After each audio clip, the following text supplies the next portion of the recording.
기도합니다. 하나님 우리 아버지 감사합니다. 오늘 중간역에 왔습니다.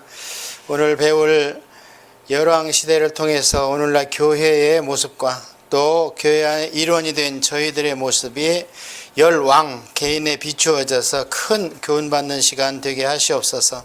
하나님께서 이스라엘 민족을 단체적으로 섭리하셨다가 중간에 이르러 도저히 안 돼요. 이제는 의인은 그의 믿음으로 말미암아 산다는 개인 구원을 약속하셨고, 마침내는 각자의 마음을 새롭게 하여 그 가운데 내 영이 함께, 그래서 구원을 이루어 가겠다고 500년 전에 말씀을 주셨던 그 후로 저희가 2000년을 살아왔습니다. 이 시대에 살고 있는 저희들이 성경이 교훈한 바를 확실히 알아서 나의 구원을 반성과 같은 믿음 위에 서게 하시고 흔들리지 않게 하시고, 누구 의지하지 않냐며 예수 그리스도의 십자가와 성령님의 동행만을 추구하는 저희의 삶이 되게 하옵소서.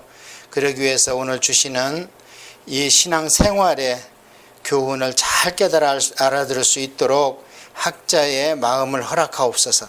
예수님의 이름으로 기도합니다. 아멘. 지난주에 성경을 읽으시다가 이거는 내가 꼭 물어보고 싶다 하신 거 있습니까? 없어요? 네, 그러면 성경을 더 열심히 통독하셔야 됩니다. 저는 질문이 한 20번, 30번 읽을 때까지 별로 안 생겼는데 그들은 질문이 얼마나 많이 생기는지, 그래가지고 뭐 해결할 방법이 없습니다. 어떻게 한 절 한 절 다 설명해 주는 그런 책도 없고, 물론 이제 그 강의집은 있잖아요, 주석. 그런데 그건 뭐 이렇게 두껍고 또 그 개인의 생각이 많이 들어가 있잖아요. 근데 우리는 성경을 객관적으로 먼저 볼 줄 알아야 되니까, 그래서 이 책, 저 책, 제 서재에는 주석이 엄청나게 많습니다. 원어 주석은요 한 120권짜리가 있습니다. 그래서 저는 원어를 가장 사랑하고, 그런데 그렇게 되려면 성경을 한 최소한 30번은 쉬지 않고 통독을 해야 의문이 생깁니다. 그래서 그 의문이 풀려질 때 정말 놀라운 은혜가 임하죠. 저희 집사람, 제가 성경을 막 계속 속독으로 통독하니까 처음에는 미심쩍어 하더라고요.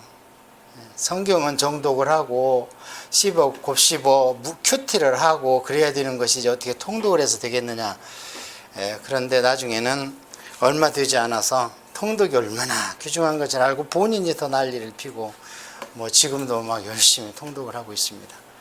그래서 우리가 통독을 해야 그 안에서 정독의 필요성도 느끼는 것이고 큐티의 필요성도 느끼는 것이고, 또 하나님을 아는 지식에 쌓여가야 내 구원이 흔들리지 않지. 우리가 음식을 먹으면 우리 몸을 이루듯이 우리가 성경 말씀을 먹으면 영체가 우리 안에서 이루어집니다. 그래서 오늘도 귀한 시간 갖는 시간을 갖도록 하겠습니다. 자, 이제 우리가 중간 왔습니다. 오늘이 6번째 시간인데요. 항상 제가 시간을 시작하기 전에 드리는 말씀이, 현재 우리가 어디를 공부하고 있는가를 확실히 알아야 된다, 그걸 말씀드렸습니다. 그래서 지금까지 우리가 배워온 것을 예의할 줄 알아야 됩니다. 창세기에서부터 창세기 1장 1절은 태초에 천지를 만들었다, 그건 몰라요, 시기적으로 언젠지. 그러나 아담을 창조한 것은 우리가 할 수 있습니다. 어떻게 할 수 있냐면은 창세기에 보면은 나이가 나오잖아요. 거기에는 한 명도 빠질 수가 없습니다. 왜냐하면 누가 누구를 낳고 몇 살까지 살았다라 이게 나오니까 그걸 쭉 계산하면 됩니다. 그래서 그걸 계산을 해보면 한 4000년, BC 4000년, 지금으로부터 6000년 전에 인간이 만들어진 건 극히 성경적이고, 그렇게 만들어져서 양심을 통해서 아담을 통해서 하나님이 주신 하느님 앞에 나오는 방법이 있었잖아요. 가죽옷, 짐승 죽이고, 그렇게 해서 양심에 비추어 허물이 있으면 내 앞에 나와서 죄사함을 받아라. 이렇게 해서 인류를 언제까지 두고 봤습니까? 시대상으로는 노아의 홍수가 BC 2500년이라고 그랬죠. 큰 테두리를 놓치면 안 됩니다. BC 4000년에 아담. 그래서 양심을 비추어서 죄와 허물이 있으면 할아버지한테 들었잖아. 아담 할아버지한테 어떻게 하면 나갈 수 있다는 걸. 그런 양심의 시대와 제사가 언제까지 됐냐면 BC 2500년 노아의 홍수. 이때 결론이 뭐였습니까? 안 되겠다 해서 1차 오븐을 닫았지 않습니까? 그러고 나서 홍수로 멸망하면 따끔한 맛을 봤기 때문에 인류가 또 양심과 제사를 통해서 나를 찾겠지 하고 두고 본 것이 몇 년이냐면 BC 2000년까지 아브라함 500년이 흘렀죠. 그러나 아직도 율법은 완성이 안 됐죠. 왜냐하면 아브라함이 씨를 퍼뜨릴 시간이 또 필요하잖아요. 그래서 BC 2000년에 아브라함이 나타났습니다. 그러면서 아브라함의 식구들 얘기가 창세기가 끝났죠. 아들, 손자까지. 그 다음에 출애굽기에 들어오면은 BC 1500년이 시작됩니다. 몇 년 흘렀어요? 또 500년이 흘렀죠. 시간이 엄청 갑니다. 이렇게. 하나님은 잠시라고 하지만 이 기간 동안에 얼마나 많은 사람들이 구원해서 제외됐겠습니까? 정말 이런 걸 생각하면 우리가 은혜 중에 은혜죠. 그래서 BC 1500년에 모세가 출현을 함으로 백성이 완성됐다 그랬잖아요. 자, 그렇게 해가지고 모세를 쭉 나와서 나라를 만들고 여호수아라 전쟁을 통해서 지난 시간에 우리가 배운 것 같이 왕 중의 왕 다윗, BC 1000년 다윗. 걸출한 인물들이 몇 년마다 나옵니까? 500년마다 나와요. 하나님이 답답하시겠지요. 쓸만한 인물이 500년 단위로 나와. 다윗, BC 1000년 정도의 다윗이 나왔습니다. 이제 오늘은 여기서부터 배우는 거예요. 이게 어디까지 배우느냐? 제가 대강 500년 단위로 합니다. BC 500년에 다윗 왕조가 일단 망합니다. 오늘은 이 기간을 공부할 겁니다. BC 500년에 어디로 망합니까? 바벨론으로 망합니다. 그리고 70년 만에 돌아오죠. 그러다가 BC 0 AD 0에 누가 오십니까? 예수님이 오셨습니다. 예수님이 오시고 나서 교회가 바로 왕성하게 된 게 아니고 핍박을 한 300년 받다가 그 다음에 세상으로 로마 정부를 통해서 반짝하고 나온 것이 AD 4세기입니다. 그러니까 이제 교리적으로 정립될 시간도 없고 교회는 섰지만 지하에 있었기 때문에 온전하지가 않았죠. 그래서 이 BC 4세기에 성경이 완성되고 교리가 완성돼서 AD 500년에 성 어거스틴이 드디어 신약 교리를 완성합니다. 성 어거스틴이 AD 500년에 완성을 하면 사탄은 또 가만히 있겠는가? 아니죠. 이때부터 100년 후에 AD 600년에 드디어 로마가 정치적으로 갈라지면서 종교적으로도 분열이 일어납니다. 그러면서 드디어 로마 천주교가 나옵니다. AD 600년에. 로마 천주교가 언제까지 독점을 합니까? 거의 이제 로마 천주교하고 같이 쌍벽을 이룬 것이 정교회입니다. 옥서더스 정교회.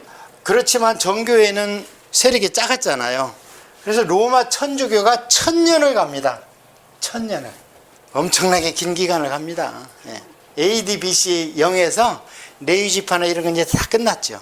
이제 끝나고 이때부터는 예수님의 십자가 이후로는 이스라엘 민족의 선민의 신분이 없어집니다. 없어지고 그 대신 어떻게 됐습니까? 성령님이 오셔서 만민, 요엘서에 나오는 남종, 여종 구분하지 않고 만민에게 성령을 부어주잖아요. 이것이 우리는 예사로 듣는데 구약을 우리가 공부해왔지만 성령 부음을 받는다는 게 기름 부음인데 구약에서는 다윗 같은 분, 모세, 예레미야, 엘리야, 엘리사 이렇게 하나님의 걸출한 종들만 기름 부음을 받았는데 신약 용어로 기름 부음이 성령 충만, 성령님이 우리한테 오시는 거란 말이죠. 그래서 완전히 이 십자가 이후로는 하나님의 구속사의 방법이 완전히 바뀐 거죠. 그러니까 지금 이스라엘 민족을 너무 주장하면 안 된다는 거예요. 완전히 바뀌었습니다.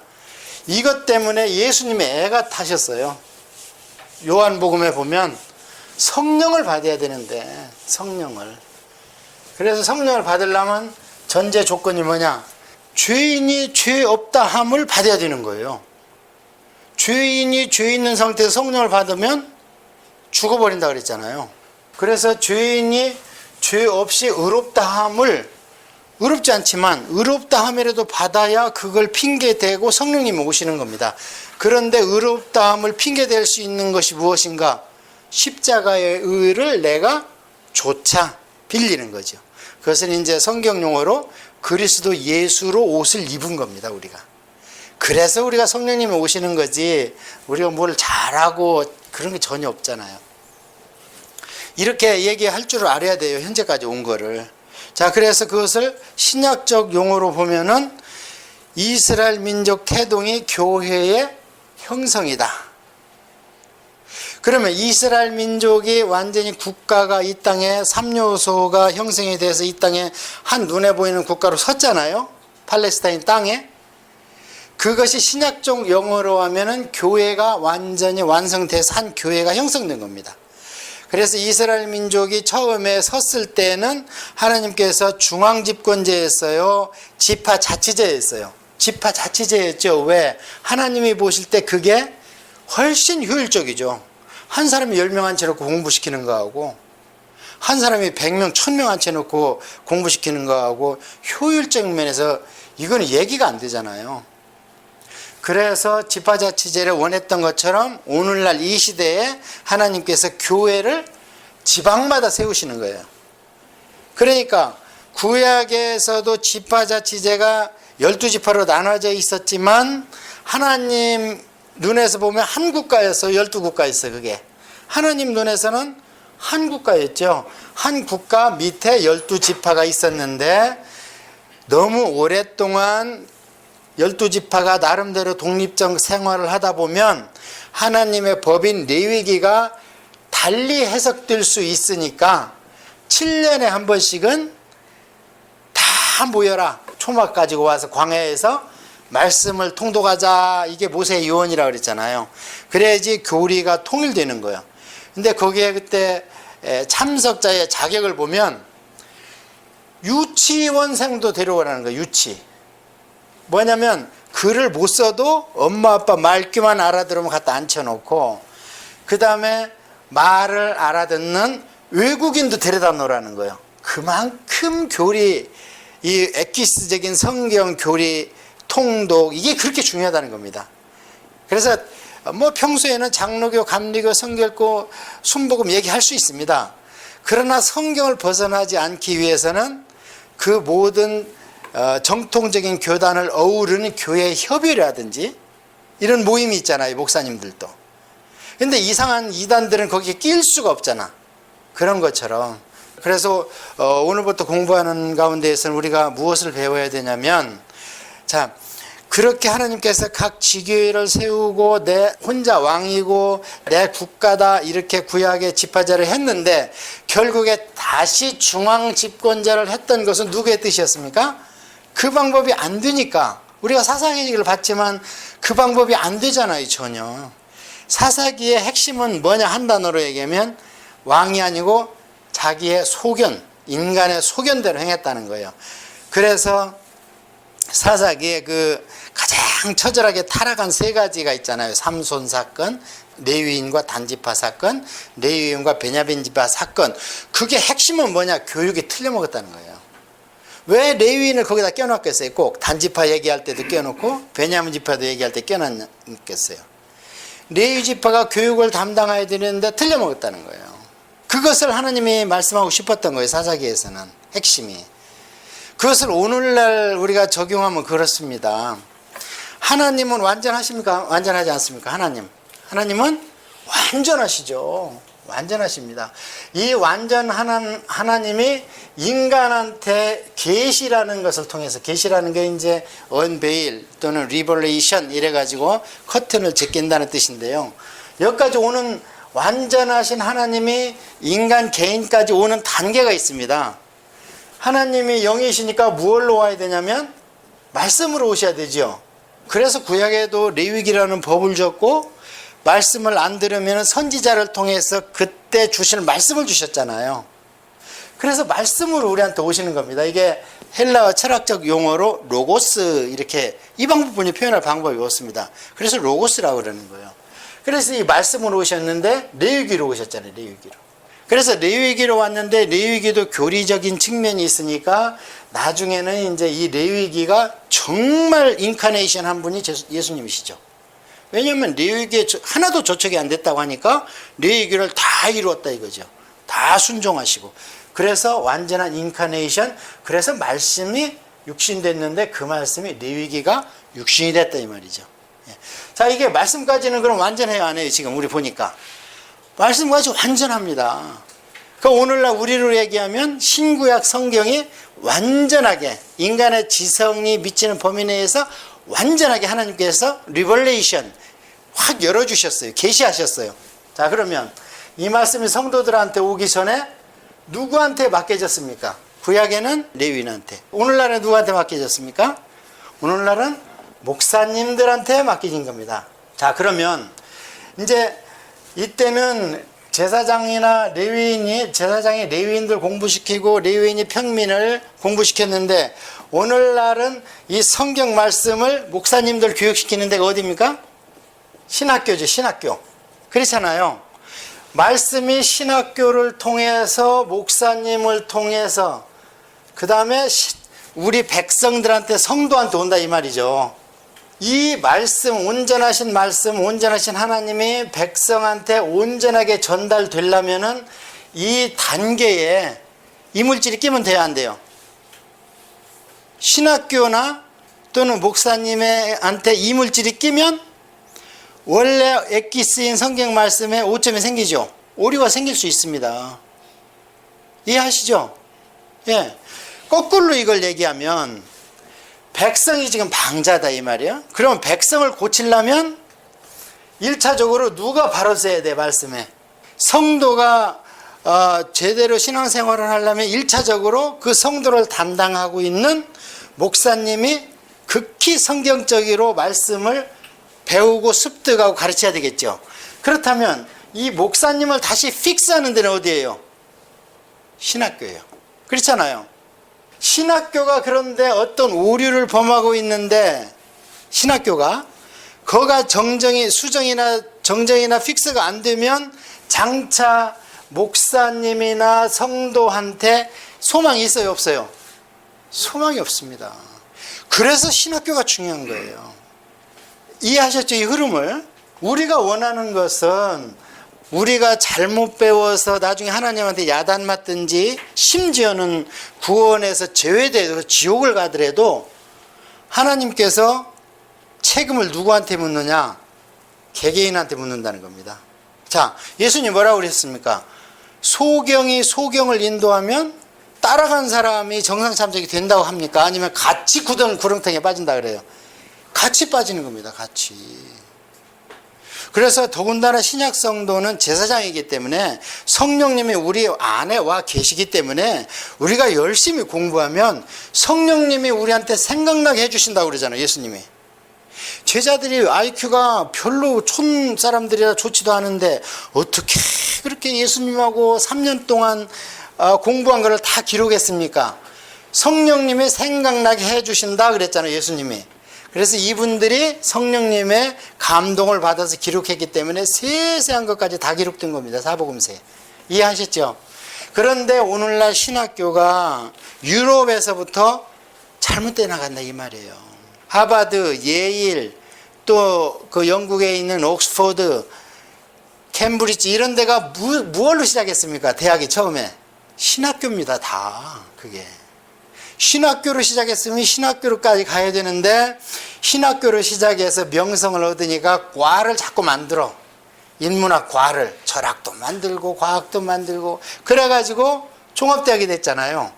그런 현상이 영국에 맨 먼저 일어났고 미국이 그래가지고 예일 안 되고 하버드 안 되고, 그러니까 자꾸 신학교가 뜻 있는 목사님들이 다시 학교를 만들고 다시 학교를 만들고 이렇게 된 겁니다. 한국은 어떻습니까? 한국도 한 총회 교단에서 신학교를 만들었다가 지금 어떻게 전부 종합대학 됐습니다. 한국도. 종합되게 되면 그 안에서 신학만 가르쳐지는 게 아닙니다. 목사님들은 물론 인문학도 해야 되고 철학도 해야 되고 과학도 해야 되고 다 해야 되겠죠. 그래야지 말씀을 읽고 해석하고 소화시키는 데 많은 도움은 됩니다. 왜 이 말씀을 드리냐면요, 오늘 공부하는데 지겹도록 사사기서부터 열왕기까지 말도 더럽게 안 들어 정말. 그래 마침내 망하잖아요. 그래서 이 사사기 시대와 열왕기 왕정 시대가 오늘날 우리로 얘기하면 교회 생활이고 교회거든요. 삶, 신앙 생활, 성도 개인으로 보면은 삶, 그거예요. 그러니까 법을 이제 적용하는 시대로 단계로 우리가 들어간 겁니다. 근데 하나도 안 돼, 하나도.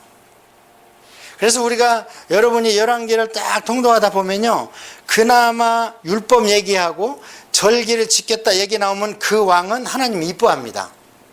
조금만 하면은 세상에 왕이 돼가지고 다른 사람 포도밭을 뺏었는데, 뺏으면 안 되잖아요, 율법에. 각 지파 거를 뺏고 탐내면 안 돼요. 그러니까 그 나봇이 안 됩니다, 이거는 절대. 우리 조상한테 받은 거기 때문에. 그러니까 왕비가 이제 시켜가지고 그를 죽이고 그 땅을 뺏지 않습니까? 그럼 아주 죽일 죄를 졌는데 그 왕이 슬퍼하는 기색을 보니까 하나님이 금방 용서해버려. 이게 아버지 마음이잖아요. 야! 그러면서 그 엘리야한테 자랑합니다. 봤냐? 아합 왕이 그 회개하는 거 봤냐? 그렇게 회개했다. 그러니 내가 못 죽이겠다, 걔 대해서는. 막 이런 얘기를 한다고요. 그게 아버지의 마음인데 결론은 이스라엘 민족이나 이런 결론은 결국에는 멸망으로 갈 수밖에 없었던 것은 교육이 안 됐다는 거예요. 구약은 레위기 교육이 안 됐다는 거고 신약은 신약 성경 교리 교육이 안 됐다는 겁니다. 이게 굉장히 무서운 결과예요. 그러고 우리가 요한계시록은 아직 이루어지지 않은 일을 얘기하는데 결국 요한계시록은 이 땅을 멸망시키는 얘기거든요. 그런데 그 핵심에는 두 번이나 하나님이 뭐라고 했냐면 교회가, 성도가 세상을 이기지 못한다 그래요. 그러니까 교회가 세상에 영향을 줘야 되는데 세상이 자꾸 교회에 영향을 주니까 하나님 입장에서 보면 구원 받는 숫자보다 지옥 가는 숫자가 많으니까 그냥 문을 닫아버리는 겁니다. 요한계시록이. 그렇게 문을 닫고 이 물질의 세계를 끝내는 것이 요한계시록입니다. 그렇다면 오늘 우리가 공부할 이스라엘 백성의 그 국가라는 단체가 결국에 바벨론으로 가서 망하는 것, 그것이 신약시대 교회가 결국 이 모양으로 가다가 사단의 세력을 이기지 못함으로 교회의 문을 닫게 됩니다.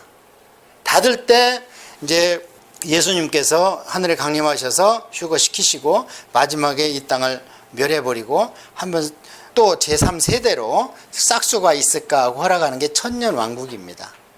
천년왕국 후에 사단을 또 살짝 내보내니까 또 다 그걸로 쓸려가.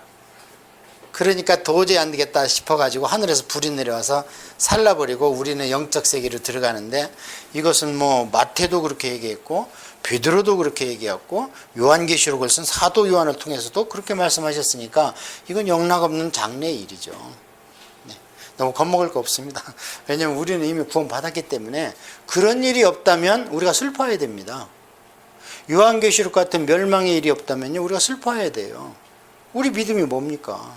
이해하셨습니까? 무슨 얘기인지 이해했죠? 우리는 요한계시록을 보면서 벌벌 떨고 그러면 안 됩니다.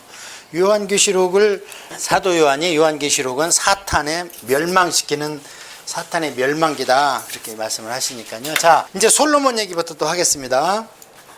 우리가 이제 사사기를 넘어와서 그 다음에 이 과도기가 있었는데 이분이 사무엘이었다.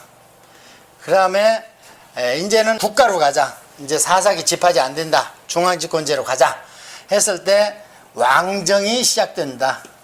근데 왕정은 크게 사울 단일왕이었었고 다윗 2대 왕이 단일왕이었고 3대 단일왕이 솔로몬이었다. 그런데 각각 40년씩, 짧은 세월 아니죠? 40년씩 왕을 역임을 했습니다. 이게 왕정이었습니다. 이 뒤에 솔로몬이 영 싹수가 없이 나가니까 이 왕국을 둘로 쪼갭니다. 아이야를 통해서 10지파와 2지파를 해서 10지파 큰 땅덩어리는 북쪽 이스라엘에게 주고 그 다음에 남쪽은 유다다 이렇게. 그래서 우리가 오늘부터 보는 열왕기 상하 역대 상하에서 이스라엘 그럼 북쪽입니다. 그 다음에 여로보암 그러면 북쪽입니다. 그 다음에 유다 그러면 전체를 얘기하는 게 아니고 남쪽 나라를 얘기하는 겁니다. 다윗 왕조 그러면 남쪽 나라를 얘기하는 겁니다. 그래서 이스라엘과 유다로 나눠집니다. 나눠지는 이유는 딱 그겁니다. 하나님이 너무 진노하셨다는 거예요. 솔로몬이 하는 걸 보고. 그러면 이 열지파를 하나님께서 포기하셨냐? 이제 이 초대 왕이 여로보암인데, 여로보암이 어느 지파 사람이냐면 여호수아 지파 사람입니다. 에브라임 지파예요.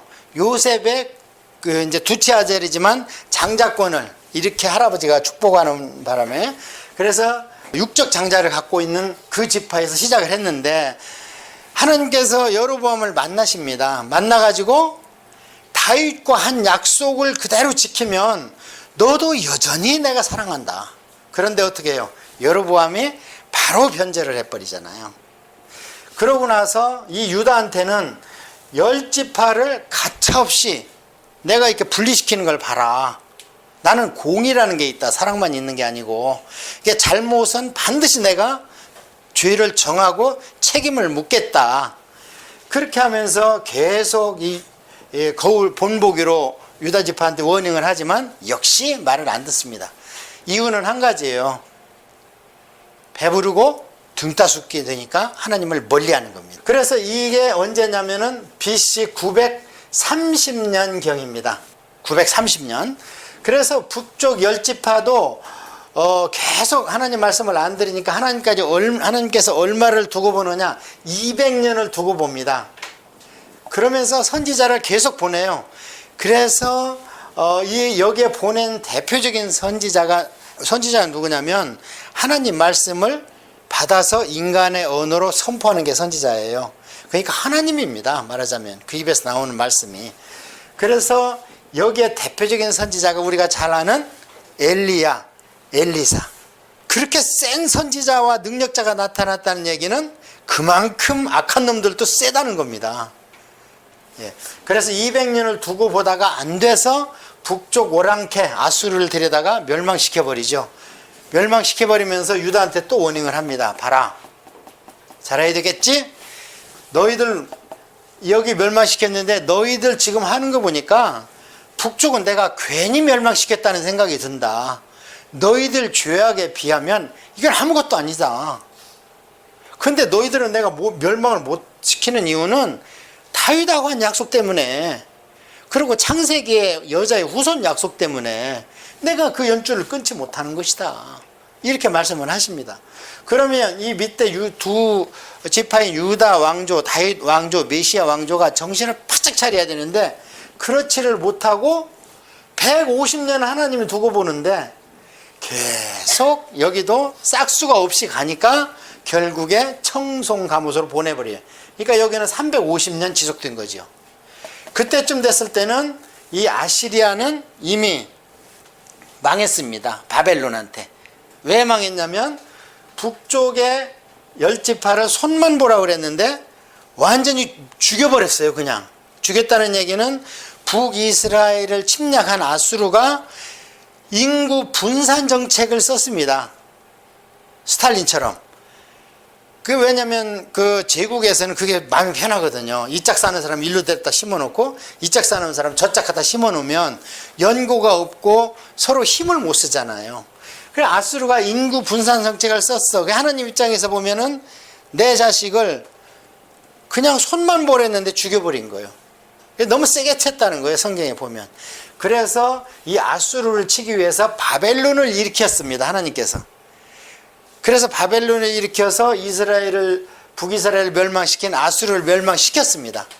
그러고 나서 그러니까 바벨론이 얼마나 커졌겠습니까? 자기 본나라도 있는데 또 아수르 같은 제국을 먹어버렸으니 이거는 뭐 완전히 그래가지고 그 바벨론 아수르보다 더 흉측하고 엄청 힘이 세죠.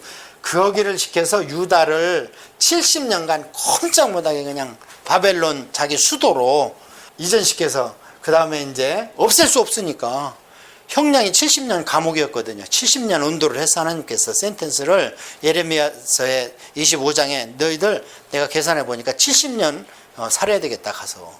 그래서 70년이 차니까 만기 출소해서 다시 돌아온 것을 우리는 포로 귀환이다 이렇게 얘기를 합니다. 자 그러면 이제 잘했어야죠. 제일 뜨끔한 맛을 봤잖아요. 그런데 돌아와서 바로 20년 만에 다시 옛날로 돌아갑니다.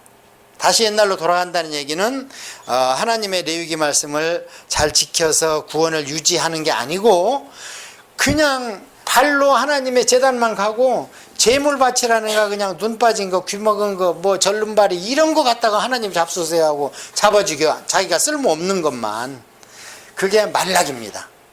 그래서 하나님께서 말씀하시기를 야, 안 되겠다, 너희들이 더 혹독한 맛을 봐야 되겠구나 해서 호세아서 5장에 나오는 말씀대로 별거하자. 하나님이 결혼한다 그랬잖아요. 호렙산에서 별거하자. 그 얘기를 호세아서 5장에서는 뭐라고 표현을 하셨냐면, 너희들이 영 말을 안 들으면 나는 나 있는 곳으로 돌아가겠다 그럽니다. 그게 에스겔서에 아주 잘 나와 있습니다. 하나님 돌아가시는, 성전에서 떠나서 영광이 문지방에 있다가 성전 꼭대기에 있다가 감람산 위에 있다가 동편하늘로 가십니다. 제가 왜 이렇게 장황하게 설명하냐면, 떠나는 남편의 마음이 그렇게 아팠다는 거예요. 내가 없으면, 이스라엘 민족은 하나님께서 자기 부인이라고 그러잖아요. 내가 없으면 저게 세상 사내들한테 얼마나 짓밟힐 텐데, 그래도 정신을 못 차리니까 내가 떠나 있어야 되는데, 그래야지 나를 그리워하고 하나님 어서 오십시오, 메시아는 언제 오십니까 할 텐데, 그 떠나 있는 400년간을 생각하니까 너무 안타까운 거야, 남편 마음이. 그렇지만 훈련 목적상 안 갈 수가 없는 거예요. 그게 에스겔서에 잘 나와 있습니다. 너무너무 하나님께서 그냥 안타까워가지고 영광이 지성소에서 나와가지고 성전 문지방에 머물고 계셔. 그러더니 성전 꼭대기에 가서 머물고 계셔. 그러더니 그 감람산 꼭대기에 가서 또 머물고 계셔. 그러더니 할 수 없이 동편으로 하나님이 떠나신 것이 말라기 이후에 세례 요한이 오기까지 400년의 별거 기간입니다. 별거 기간 때문에 무슨 일이 일어났느냐? 밑에는 애굽이라는 큰 나라가 있었고 위에는 큰 나라가 있었는데, 그 두 나라가 서로 전쟁을 하면서 이스라엘 땅을 짓밟아요. 왜냐하면 지금처럼 어떻게 비행기 가는 거 아니고 전부 보병 아닙니까? 그리고 뭐 그 당시에는 식량이나 물이나 여자나 이게 동반이 허락이 안 됩니다. 모든 게 죽으라고 싸우고 차지해서 먹고 살고, 남자들은 거기서 정욕 해결하고, 이렇게 다 현지에서 조달하는 게 옛날 전쟁이었습니다. 그렇다면 가장 큰 피해자 누구였겠어요? 위에서 바벨론이나 페르시아가 쳐내려오고 로마가 쳐내려오고 할 때 거치는 땅이 유대 땅이에요. 이스라엘 땅이에요. 그리고 밑에서 이제 어떻게 하다가 또 이집트가 위에를, 시리아를 쳐들어가는 게 또 어디를 지나가나 또 예루살렘을 지나가는 거예요. 그러고 나중에는 그냥 로마가, 예수님 시대에는 갑자기 로마가 나타나잖아요. 로마가 그리스가 있어가지고 마게도니아 그 짝으로 힘을 처음에는 못 폈어요. 너무 아직은 세고 있으니까. 그래서 에집트부터 쳐가지고 에집트에서 딱 차지하고 있었어.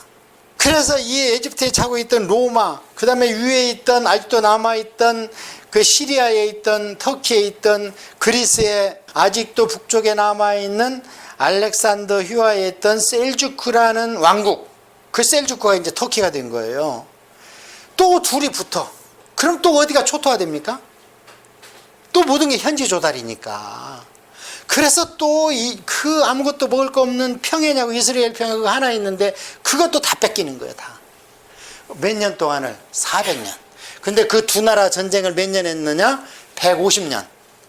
지구의 역사 이래로 제일 긴 전쟁이 시리아 전쟁이에요. 150년 시리아 전쟁. 그런데 그 전쟁터가 어디냐? 이스라엘입니다.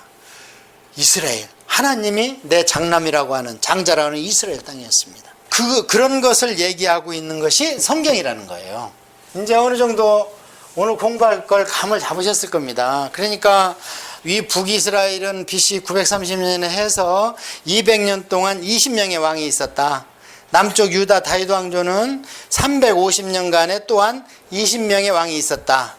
그 정도로만 알고 계시면 아주 좋은 겁니다. 뭐 19명 이렇게 계산하는 방법도 있는데 그런 거 알 필요 없이, 위에는 200년 20명의 왕, 남은 하나님께서 150년은 더 유예 기간을 두어서 350년 동안 계속됐는데 20명의 왕이 있었다.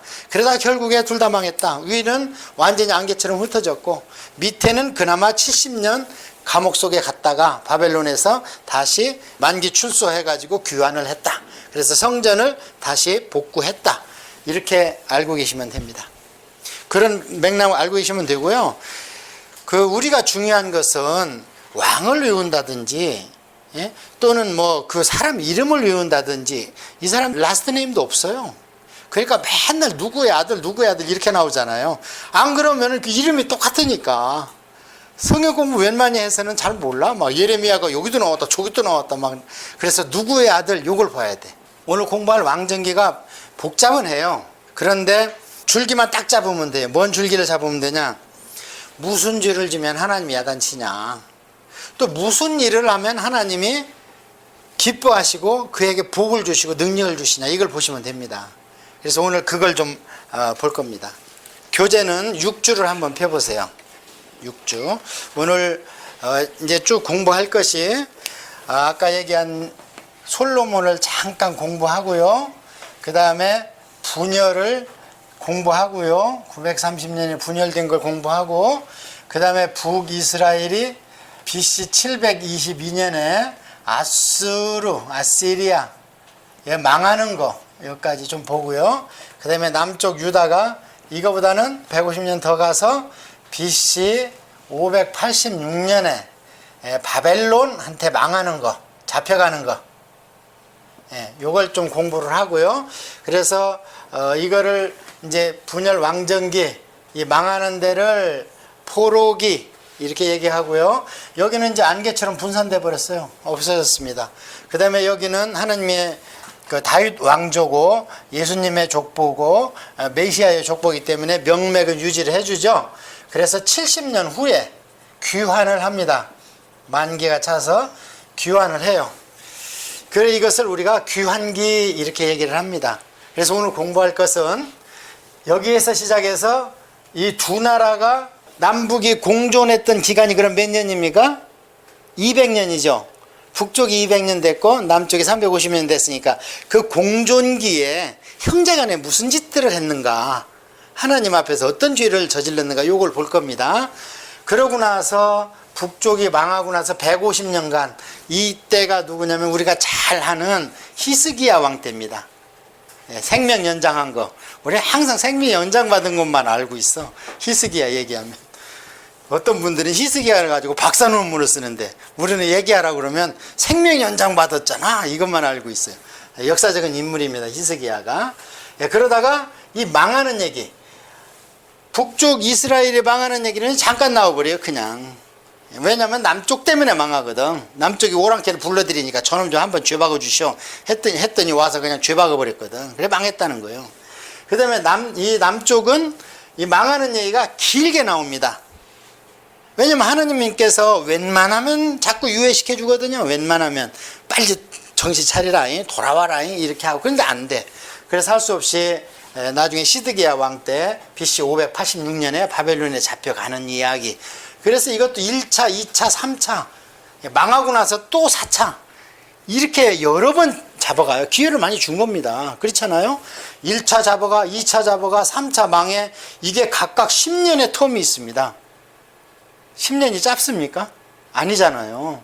10년의 텀이 있으니까 정신 차리면 다시 나라가 안 망하고 하나님이 유예시켜 줄 수 있잖아요, 또.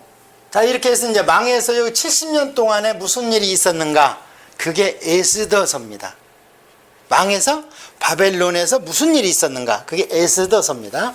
그러고 나서 돌아오는 얘기가 에스라, 느헤미야, 이 두 책입니다. 에스더가 뒤에 있지만 사건적으로는 이제 앞에 있다, 느헤미야. 그 다음에 돌아온 뒤에 느헤미야와 에스라와 같은 엄청난 분들이 와서 나라를 다시 복원하고 나라 체제를 정비하고 제사를 완비하고 성전을 다시 재건하고 성벽을 쌓고 했는데, 그럼 어떻게 됐느냐?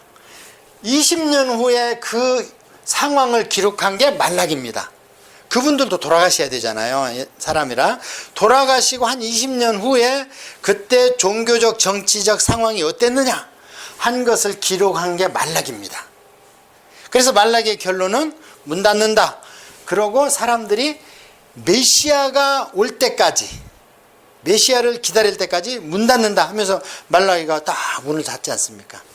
그러고 나서 400년의 신구약 중간 시대가 되는 거죠. 그래서 오늘 공부할 것은 여기, 그 다음에 남부 공존기, 그 다음에 남쪽에 망하는 기간, 그 다음에 거기서 무슨 일이 있었는가, 그러고 나서 돌아왔은 얘기, 이 얘기를 할 겁니다.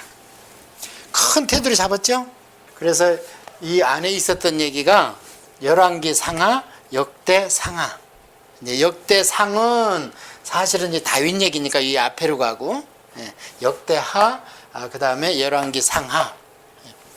그런데 이제 여기에서 하나님께서 내 새끼를 옆집 애를 데려다가 막 치고 야단시키고 교훈시켜야 되니까 아빠 마음이 아니죠.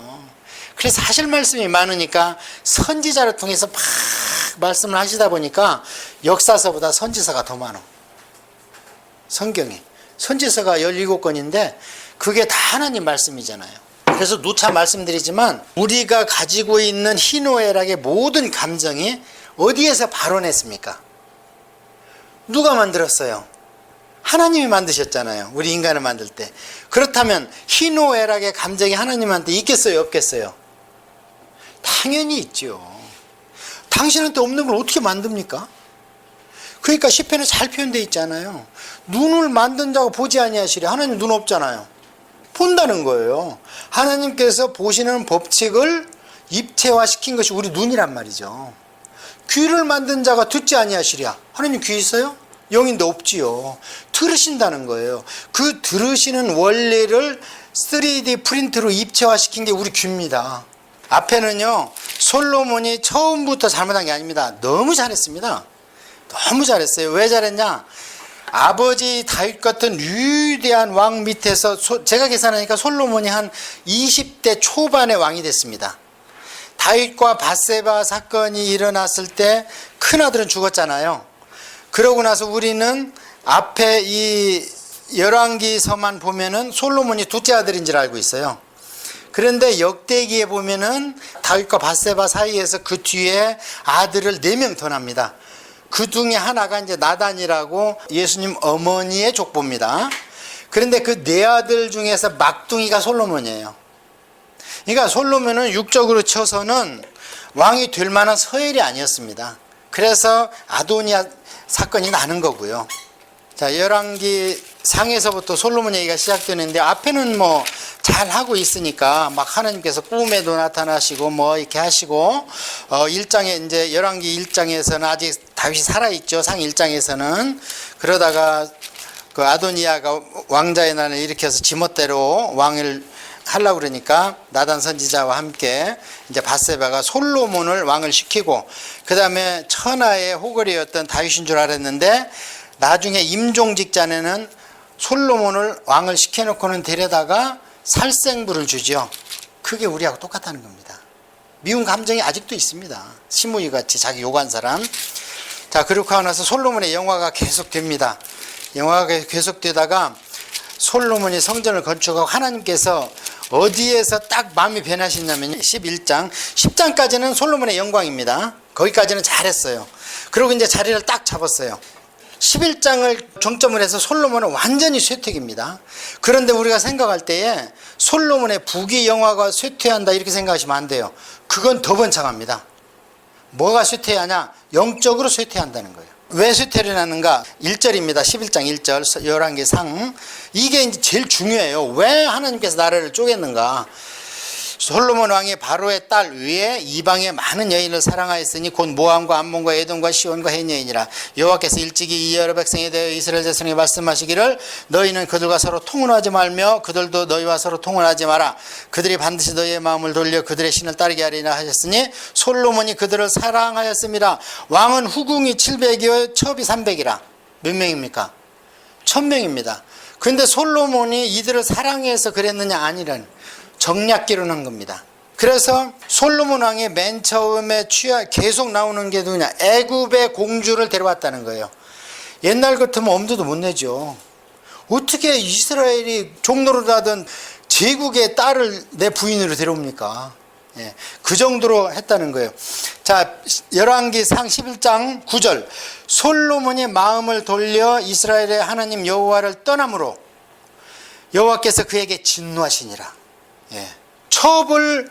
1000명이나 뒀는데 아가서를 보니까 아가서는 거기에는 첩이 한 60 내지 70명으로 나오는데요. 정이 없습니다, 부인들한테. 그러니까 술람매 여인을 찾아가는 거예요. 그 시골에. 반매는 여인이 마음에 딱 들어온 거예요. 자, 그렇게 해서 솔로몬이 그 일 때문에 가장 큰 것은 뭐냐? 처첩을 많이 두고 하나님을 의지하지 않고 정략 결혼을 해서 지금으로 얘기하면 평화조약으로 하나님 나라를 샬롬하게 이끌어 가려고 그랬다는 거예요. 솔로몬도 죽을까봐 다윗이 벌벌 뜨니까 하나님께서 그러잖아요. 야, 솔로몬 이름을 여디디아로 바꿔라. 그는 죽지 않는다. 걱정 마라. 그를 통해서 내가 네 가문을 일으켜 주겠다. 이렇게 얘기를 하잖아요. 이게 이제 BC 930년이라는 거예요, 이게.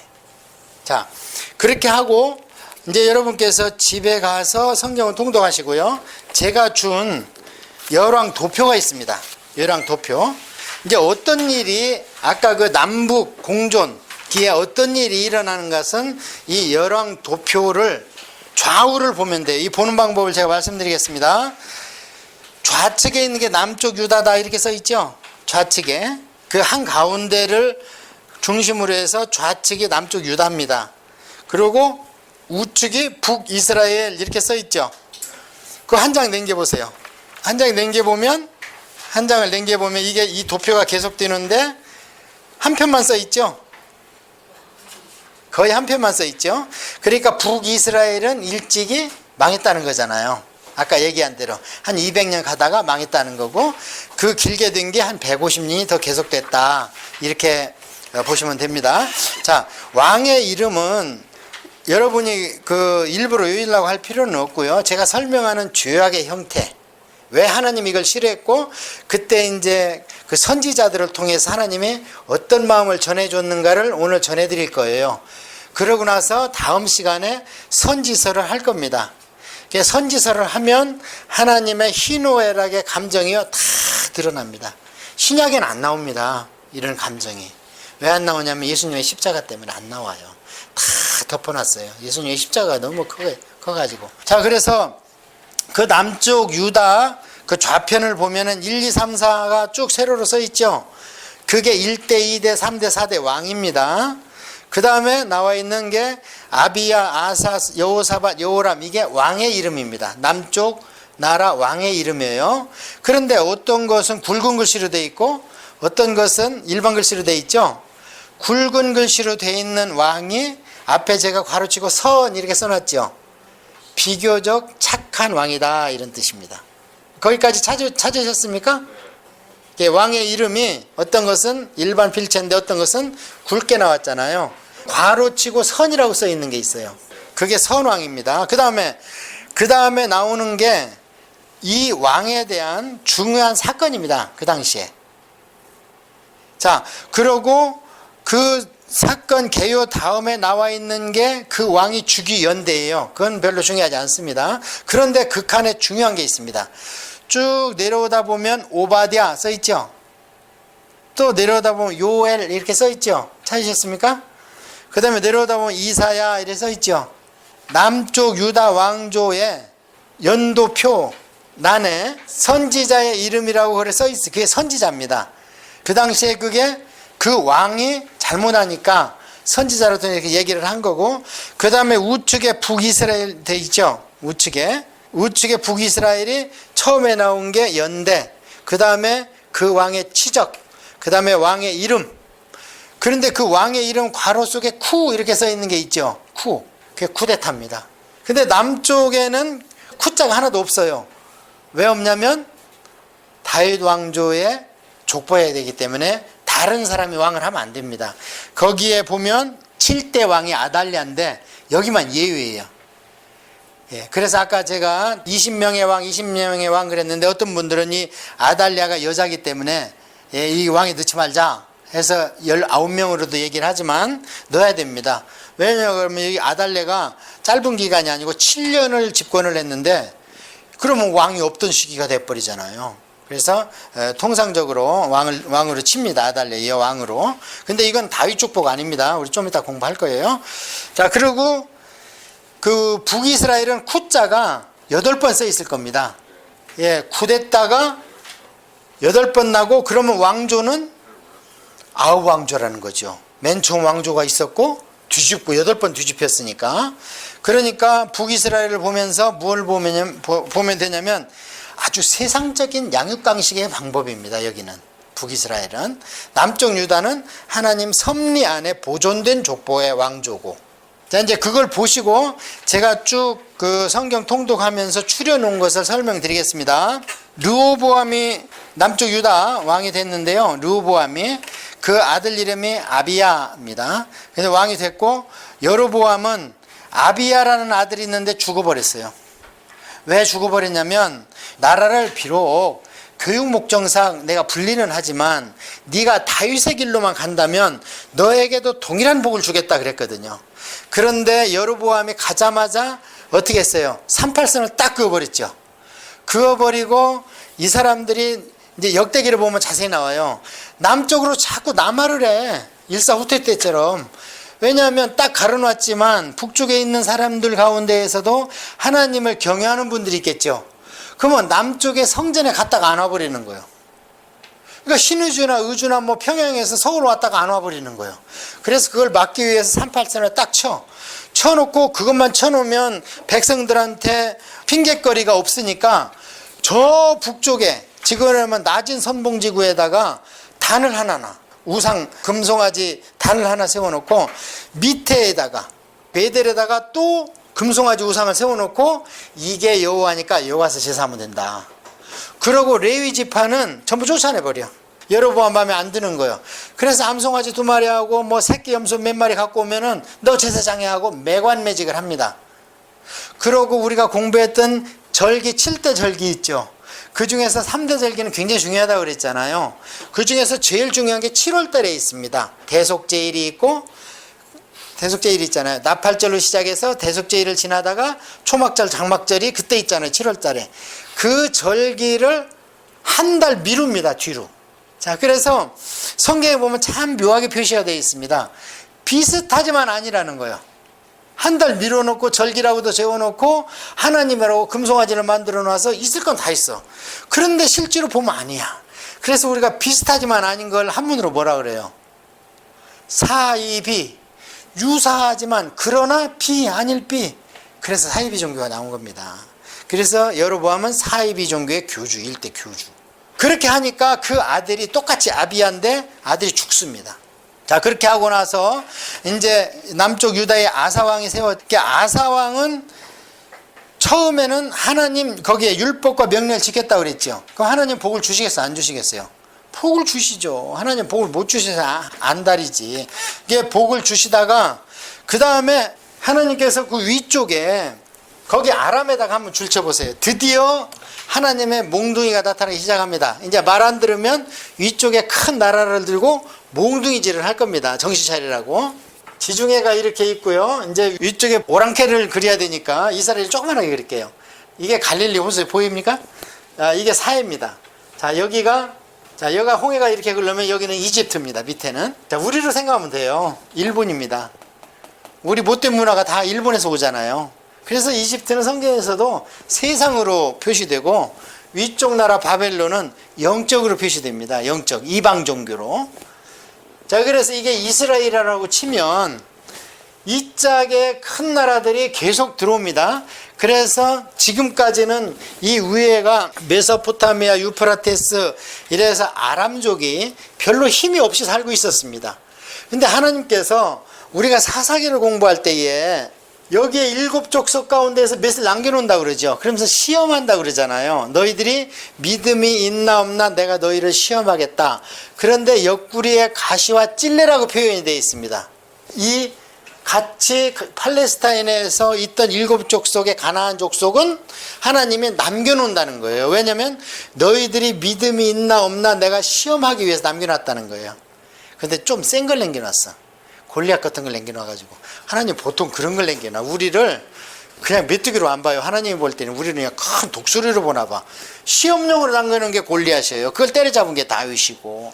그런데 나라가 커지고 점점 하나님의 말씀을 안 듣는 강도가 심해지니까 이제는 위쪽에서 또는 밑에서 외적으로 매를되는 거예요. 외적으로. 그 외적으로 되는데 이것을 하나님께서 성경에 뭐라고 표현됐냐면은 막대기와 몽둥이다 그래요. 내 손에 들린 몽둥이다.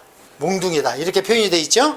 그래서 이제는 이 7족속 갖고 안 돼. 왜 안 되냐면 나라가 다윗 때부터 부강해졌다니까요. 이제는 7족속이 함부로 못 합니다. 예, 그래서 지금 성경은 영적인 피폐를 얘기하는 거지 이 사람들의 물질적인 풍요 이런 거를 얘기하는 게 아니에요. 이거는 더 잘 사라진다니까요. 더 잘 살고. 그래서 맨 처음에 등장하는 것이 아까 여기에 누굽니까? 아람입니다. 아람. 아람은 원래 셈족이에요. 원래가. 그러니까 아브라함의 조상이 아르박삭인데 아르박삭의 형제 중에 하나가 아람입니다. 근데 나라를 이미 이루고 있는 거예요. 아람이. 그러다가 이제 우리 앞에 공부를 위해서 아람을 더 세게 치고 들어온 게 아시리아입니다. 아시리아. 더 세게 치고 들어온 게. 그래서 여기까지를 하나님께서 선지자를 통해서 내 몽둥이다 이렇게 표현을 합니다. 내 자식, 내 백성을 훈련시키기 위한 내 몽둥이다 이렇게 아시리아까지를. 그러다가 아시리아가 아람도 그렇고요. 아람이 아시리아한테 망한 이유는 내 자식을 너무 세게 때렸다는 거예요. 그래서 내가 너를 눈 감아둘 수 없다는 거예요. 그 다음에 아시리아도 아람을 망하고 그 다음에 이 북이스라엘을 망했는데 너무 세게 때렸다는 거예요. 그래서 내가 너 그냥 눈 뜨고 볼 수가 없다. 그래서 아시리아를 없애기 위해서 바벨론을 일으킨 겁니다. 바벨론을.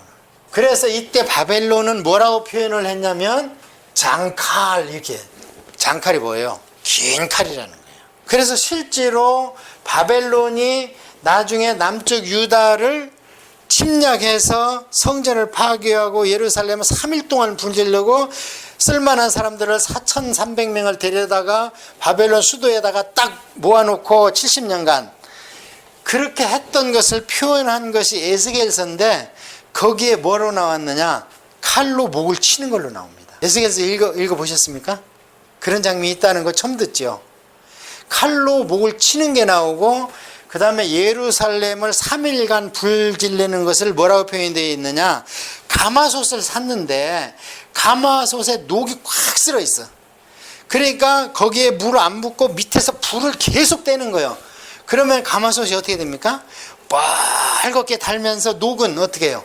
부글부글 하면서 튀어나와요. 자꾸. 대장장이 저는 어렸을 때 그거 봤어요.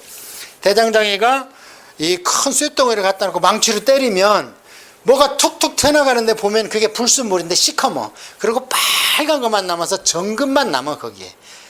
그런 것이 에스겔서에 표현이 되어 있습니다.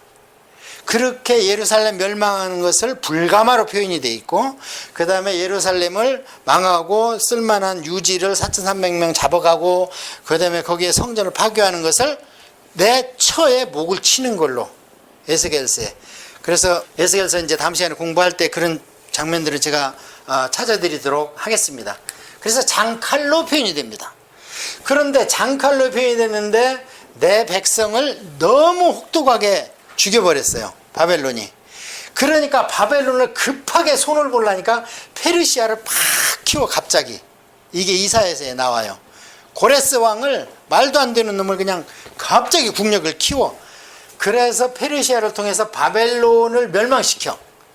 멸망시키는데 그럼 바벨론의 존속 기간이 얼마였느냐? 80년이에요. 이 바벨론은 제가 자꾸 종교적 그렇게 얘기하잖아요. 성경에서 바벨론이 종교다. 이 바벨론은 구바벨론이 있고 창세기에도 있습니다. 바벨론. 바벨탑 사건이 그게 바벨론입니다. 그것이 명맥을 유지하다가 이게 신바벨론입니다. 다시 일어난 거예요. 부르닥 발라단을 통해서. 왜 일어났느냐? 하나님께서 아시리아를 손보기 위해서 아시리아보다 더 큰 놈을 일으키는 게 바벨론이에요. 그런데 너무 혹독하게 이스라엘 백성이 그냥 마지막 왕은 눈을 빼서 그냥 4달 5달을 질질 끌고 가고 막 시드기야 왕을 이러니까 하나님이 그걸 아버지가 못 보죠. 그러니까 급히 이놈을 멸망시켜. 그걸 우리가 어떻게 볼 수 있느냐면 바벨론에서 이스라엘 백성이 몇 년간 옥살이 했습니까? 70년이죠. 신바벨론의 존속기간이 몇 년입니까? 80년. 그럼 바벨론의 국가의 이 제국의 존속의 이유가 뭐예요? 그 70년 그 임무를 수행하려고 하나님이 이렇게 했다는 거예요. 다른 거 없잖아요. 형성기, 그다음에 멸망기 빼면 70년뿐이 안 되잖아. 그러니까 제국을 보는 눈이 성경을 통독하고 하나님의 백성이 되면요, 세상을 보는, 제국을 보는 눈이 틀려집니다. 이것을 세계관이라고 그래요.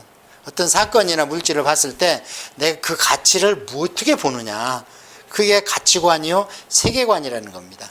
자, 그래서 이 바벨론은 페르시아를 통해서 이렇게 멸망을 시킵니다. 자, 그런데 제가 자꾸 이집트하고 바벨론을 성경을 볼 때 그 관념을 꼭 가져야 된다는 얘기. 이집트는 세상이라는 거예요. 세상. 그 다음에 바벨론은 영적이라는 거예요. 여기서 없어진 페르시아한테 망한 바벨론이 어디에 나오느냐? 요한계시록에 나오잖아요. 무너졌도다 무너졌도다 큰 성 바벨론이요. 요한계시록은 미래를 얘기하잖아요. 그러니까 이 바벨론의 속성이 뒷 백그라운드가 누구냐? 사탄이라는 겁니다. 자, 이집트가 세상입니다. 세상은 누구의 조정을 받습니까? 광야 시험에서 예수님한테 사탄이 뭐라고 그래요? 이 세상은 나한테 넘겨준 것이니 그러잖아요. 나한테 경배해. 그럼 내가 너 줄 수 있어. 물론 뭐 다 거짓말이지만 어쨌든 겉으로는 사탄이 지배하잖아요. 이 땅은. 그래서 사탄의 속성이 두 가지라고 제가 첫 시간에 얘기했잖아요. 우리가 영적 세계에서 천사는 몰라도 돼요. 우리 편인데 뭐. 근데 사탄은 알아야 돼요. 우리 적이기 때문에. 그래서 사탄의 속성을 두 가지라고 그랬는데 혹시 기억하시는 분 계세요? 사탄의 속성은 여성적 사탄의 속성이 있고 남성적 사탄의 속성이 있다고 그랬잖아요. 그래, 여성적 사탄의 속성이 구약 성경에 나와 있는 것은 두로와 시돈. 우리 좀 있으면 나와요. 그 두로와 시돈의 그 조그만한 나라. 그런데 이들은 나라가 조그만하지만 부강해, 사치해, 화장을 잘해. 그래가지고 슬며시 유혹을 합니다.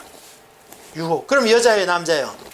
유혹을 할 수 있는 게, 남자가 뭐 유혹하는 거 봤습니까? 몰라. 나 하는지 하잖아요. 그러나 통상 여성이 유혹을 하잖아요. 저는 이해가 안 가. 왜 이해가 안 가냐면 하나님이 만들 때 이 동물이 상당히 고등한 창작물이거든요. 인간은 그 위에고. 근데 동물까지는 수컷을 잘 만들지, 이쁘게. 근데 왜 사람은 그 여성을 더 아름답게 만들어놨는지 이해를 못하겠어요. 그렇잖아요. 근데 뭐 반론을 하실 분도 있겠지. 남자가 더 멋있다고 할 수 있겠지만 모르겠어요. 남자는 화장해 놓으면 징그럽잖아요. 여자는 화장을 안 해 놓으면 좀 그렇고. 자, 그래서 이 유혹적 핍박이 성경에서 두로와 시돈입니다. 다윗이 왕성하니까 달라고도 안 했는데 궁전 저주죠. 솔로몬이 왕성하니까 물론 이제 빠타대로 했지. 식량 줄게, 그 백양목 주라 이랬는데 나중에 뭐 다 딜이 끝났는데도 금을 한 40톤을 갖다 줘, 솔로몬한테. 그만큼 부자요. 그런데 이게 두로와 시돈이고 이것이 나와 있는 것이 성경에 나와 있다 이 말이에요. 이게 에스겔서 28장에 나와 있다 이 말이에요. 이사야서 14장에 남성적 바벨론적 사탄의 속성이 나와 있고 에스겔서 28장에 두로와 시돈의 여성적, 그게 어떻게 사단이 영적 세계에서 창세기 1장 1절 이전의 세계에서 하나님한테 쫓겨났는가 나와 있어요. 그게 이사야서 14장과 에스겔서 28장에 나와 있는데 이사야서 14장에는 바벨론 왕이 망하는 거. 근데 왜 망하느냐? 마치 사탄이 하늘나라 에덴 동산에 쫓겨날 때 그 형상을, 그건 유대인들은 그 사고가 그냥 있다니까요. 생각나죠? 우리는 장화홍련제이나 춘향제는 설명할 필요 없죠? 그 여인을 생각하면 마치 춘향이 같아. 그럼 우리는 그냥 알아들어. 그렇잖아요. 설명할 필요 없이. 마찬가지로 유대인들은 처음부터 신정국가 있죠. 아브라함이 하나님 그때부터 동행했으니까 말을 안 들어서 말이지. 그래서 영적 세계에 대한 신관이 확실하기 때문에 영적 세계에서 사탄이 어떻게 타락했는가를 그들은 알고 있어 이미. 그래서 바벨론이 왕성하고 겁이 나지만 그들을 두려워하지 마라. 마치 사탄이 타락했던 것처럼 그들도 타락해서 내가 멸할 것이다. 그게 나와 있는 것이 이사야서 14장이라는 말이에요. 자, 그 다음에 남성적 성격은 뭐냐? 유혹 다음에 그걸로 안 나오면 어떻게 해요? 핍박입니다. 지금 막 좋게 나오죠. 인권, 수권, 그 다음에 신권이야. 거꾸로 돼 있어요. 인권, 사람의 인권 때문에 하나님을 향한 신권이 무시되고 있습니다. 그게 동성결혼 아닙니까? 하지 말라는데 인권 때문에 하라는 거예요. 그 다음에 수권, 동물의 권리가 사람의 권리보다 앞섭니다. 저 교육 목적상 제가 말씀을 드릴게요. 독일에서 어떻게 사람하고 짐승하고 관계를 하나 봐요. 근데 재판에 걸렸어, 그게. 그런데 그 사람이 감옥 갔어. 그런데 그 판결 내용이 뭐냐? 동물을 학대했다는 거예요. 윤리나 도덕적인 문제가 아니라 동물을 학대했다는 거예요. 동물의 의사에 반하게 접촉했다는 거예요, 사람이. 수권이 존중돼야 된다는 거예요. 말이 됩니까? 지금 여기까지 왔습니다, 이 땅이. 그런데 그것은 지금 달콤하게 인권을 가지고 우리를 설득하려고 그래, 사탄이. 그런데 이제 이 시대가 가서 많은 사람이 설득당하잖아요. 기독교인 말고라도 일반 백성들은 지금 거의 다 설득당했잖아요. 지금 무지개 굽기하고 막 우통 벗고 팔 걷어붙이고 가잖아요, 퍼레이드에. 설득당한 겁니다. 자, 그런데 그렇게 해서 법으로 그게 합법화되면 무슨 차이가 있느냐? 우리를 구속한다는 겁니다. 지금은 유혹 단계이기 때문에 우리한테 공권력이 작동을 안 해요. 제가 이런 얘기를 여기서 하더라도 나도 언론의 자유가 있고 종교의 자유가 있잖아요. 근데 그게 세상 법으로 많은 사람들이 설득당해서 법제화되면 너는 그렇게 생각해도 상관없어. 대중 앞에서 동성연애, 동성결혼을 비하지 마라. 법제화되고 거기에 따라서 이걸 위반하면 뭐뭐뭐 한다 하면 그때부터는 핍박의 시대로 가는 겁니다. 그래서 법제화되는 게 무서운 거예요. 공권력이 발동하기 때문에. 이런 두 가지 속성이 있다. 그걸 제가 말씀을 드렸죠. 그래서 바벨론을 우리가 성경을 읽을 때 바벨론을 세 가지 바벨론을 알아야 된다. 구바벨론은 노아 홍수 때 했던 바벨탑. 그 다음에 신바벨론은 아시리아를 멸망시키고 유다를 멸망시킨 신바벨론 느부갓네살. 그 다음에 최후의 요한계시록의 영적 바벨론은 요한계시록의 세상을 잡아먹는다. 그렇게 아시면 되고, 이집트는 왜 자꾸 제가 세상이라고 그러느냐? 이집트에서 나와서 홍해를 걷는 것을 구원이라고 말씀드렸잖아요. 우리 교회가 에클레시아가 뭐냐? 세상에 있는 백성 중에서 뽑아서 모아놨다는 게 교회라는 원어예요. 에클레시아. 그래서 우리가 세상에서 나와서 그 표시로 물세례를 받는 거다.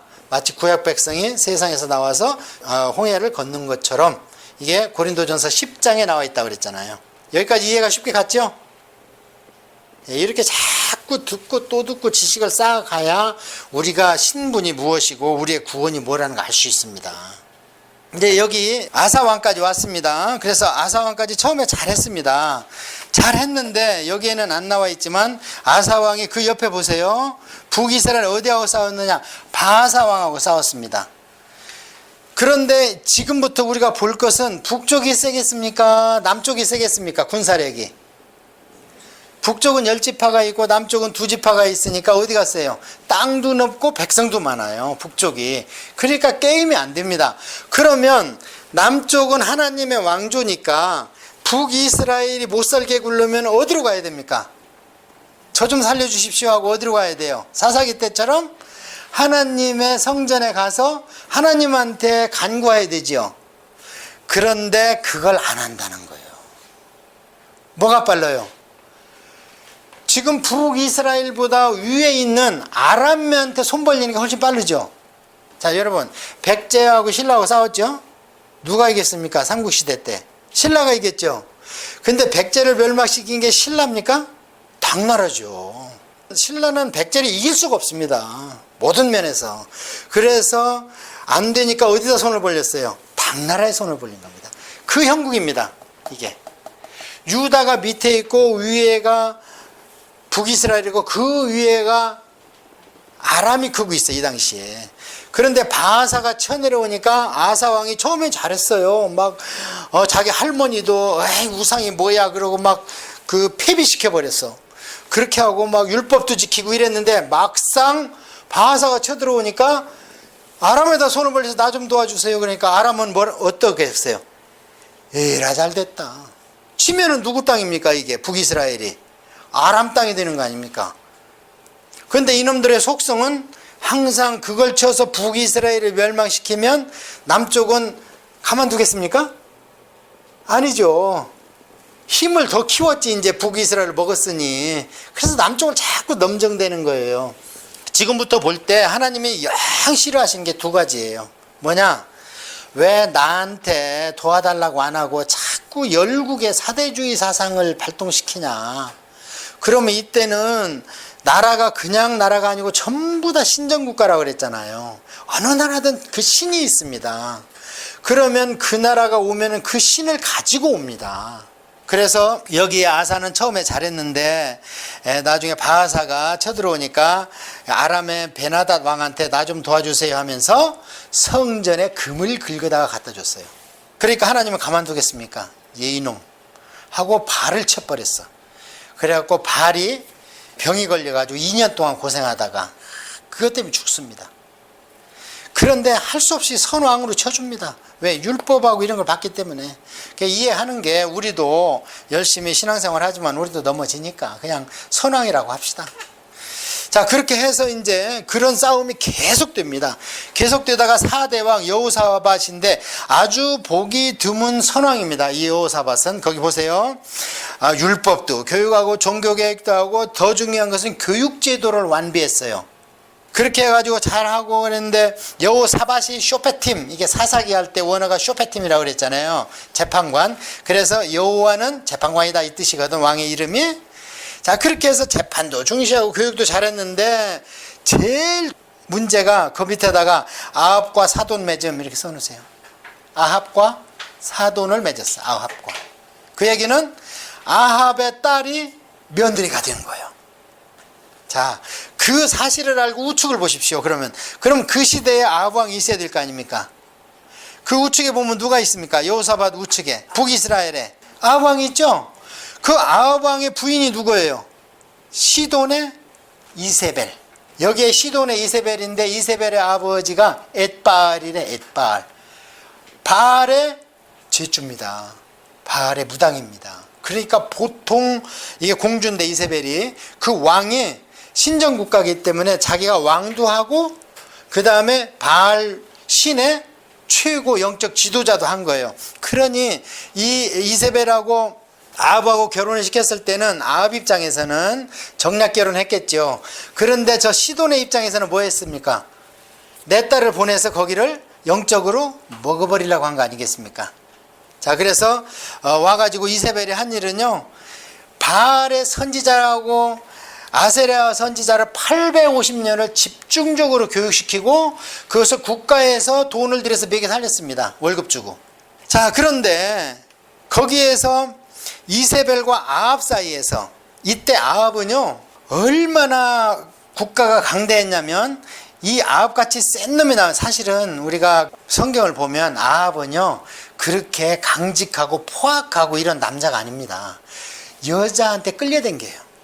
이 아합이 잘못한 것들은 이세벨의 충동 때문이라 이렇게 나와 있습니다. 성경에.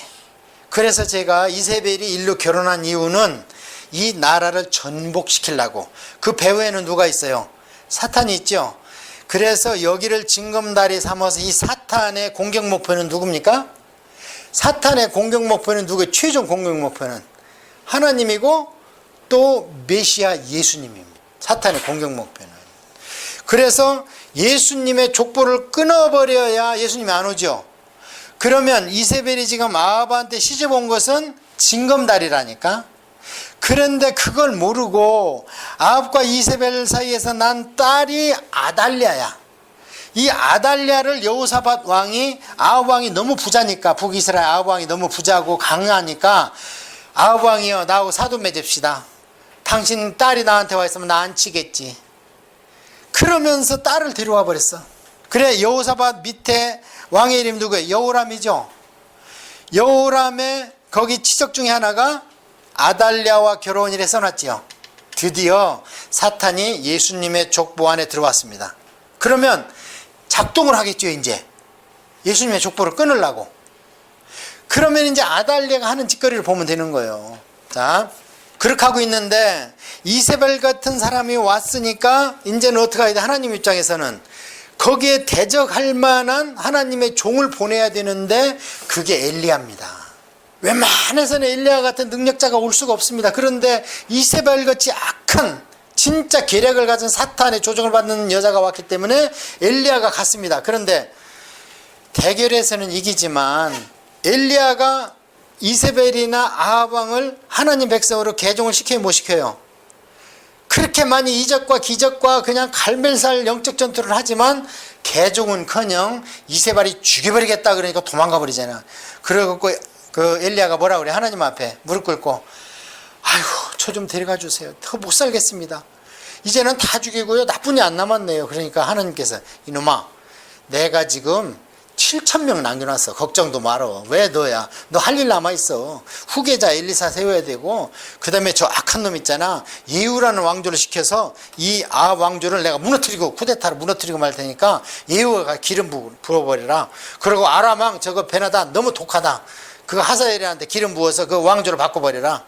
이리 사명이 있는데 네가 죽기는 왜 죽냐. 그러면서 너무 힘들어하니까 이리 와. 그러면서 호렙산에다가 딱 세워놓죠. 세워놓고 눈 감아. 눈 딱 감으니까 어떻게 하나님이 내가 지금 너를 만나주겠다. 3단계 쉐 하고 막 천둥 막 치면서 지진이 나는데 하나님 안 나타나시네. 막 불이 임하는데 하나님 안 나타나시네요. 그 언제 나타나요? 하나님이 세미하게 나타나시는 거예요. 이게 기름 부음의 비밀입니다. 자, 그렇게 해서 이제 드디어 우리가 영적으로 보자는 거예요. 이 사건들을. 드디어 사탄이 어디까지 왔느냐. 예수님의 족보에 와서 여호람과 결혼을 함으로 왕비가 됐습니다. 그러면 이제 여호람은 누구 조종을 받습니까? 이제는 아달랴 와이프의 조종을 받습니다. 왕비의 조종을. 그렇게 하고 있는데 이 여호람이 왕이 되고 이제 여호사밧 왕이 돌아가셨잖아요. 그러니까 여호사밧 왕이 이거 하나 잘못한 거예요. 그 짝에 북이스라엘한테 사돈을 맺은 거. 그런데 싹수를 보니까 이 며느리가 보통이 아니거든요. 그러니까 자기 생전에 왕자들을 전부 땅을 줘가지고 독립을 시켰어. 지방에다가. 그러고 나서 돌아가셨어. 여호사밧 왕이. 그런데 죽고 나니까 첫 번째 한 일이 뭐냐. 여호람 남편 왕을 시켜가지고 형제들을 다 죽여버려요. 아달랴가 여호람 자기 남편 왕을 시켜서 형제를 왕자를 다 죽여. 하나 남았어. 자기 남편. 이제 남편만 조종하면 어디서 다른 소리가 안 나옵니다. 자, 그렇게 하고 쭉 내려왔는데 이제 위에가 너무 잘못하니까 그 얘기는 이제 여러분이 쭉 한번 보시면 되고요. 그러다가 이제 아합과 엘리야의 그 대결 장면이 열왕기상 17장에서부터 22장까지 쭉 나옵니다. 그래서 그 영적 대결장을 쭉 보다가 그러면 열왕기 상이 끝납니다. 그러면 그 열왕기 하루 가면서 선지자는 엘리사로 바뀝니다. 그러면 시대는 더 악해지기 때문에 우리가 선지자의 대표로 엘리야를 꼽지만 능력 면에서는 엘리사가 훨씬 월등합니다. 왜냐하면 자기 스승이 돌아가실 때 뭘 원했습니까? 성령의 능력을 갑절이나 더 주세요 했잖아요. 진짜 갑절 받았어요. 그래서 이 북이스라엘만 놓고 보면 엘리야 시대는 3년 반 가뭄이 왔는데 이 엘리사 시대는 7년 동안 가뭄이 오고 그런 얘기가 쭉 나와 있어요. 자, 그렇게 하다가 이제 이 남쪽으로 또 오면은 6절에 아하시아가 북쪽 외갓집에 문병을 갔다가 외삼촌이 다쳤어. 전쟁하다가 문병을 갔다가 거기서 북쪽에 그 예후왕한테 죽습니다. 그 얘기를 듣고 이 아달랴가 자기 손자들을 다 죽여버려. 씨가 말랐어요. 그럼 아하시아 형제는 누가 죽었냐? 여기는 또 에디오피아가 와서 다 죽였어. 블레셋하고 와서. 그러면 이제 하나도 없습니다. 예수님의 족보가 하나도 없어요. 그런데 여호세바라는 딸이 있었는데, 아달랴의 딸이 있었는데 1살짜리 아기를 숨겼습니다. 1살짜리 아기를 숨겨가지고 성전에다가 숨겨놨어요. 그래서 그걸 7년 동안 키워. 비밀로. 그래서 7살 되니까 대제사장을 여호야다를 시켜서 아달랴를 죽이고 다시 다윗 왕조를 세웁니다. 그래서 쓴 왕이 8대 왕 요아스인데 그러다 보니까 7살의 왕이 됐어요.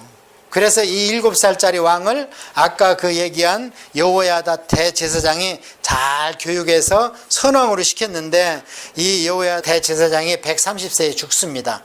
죽고 나니까 요아스 왕이 대제사장의 아들도 죽이고 다시 옛날로 돌아가. 그러니까 이 요아스 왕을 신하들이 죽여버려요.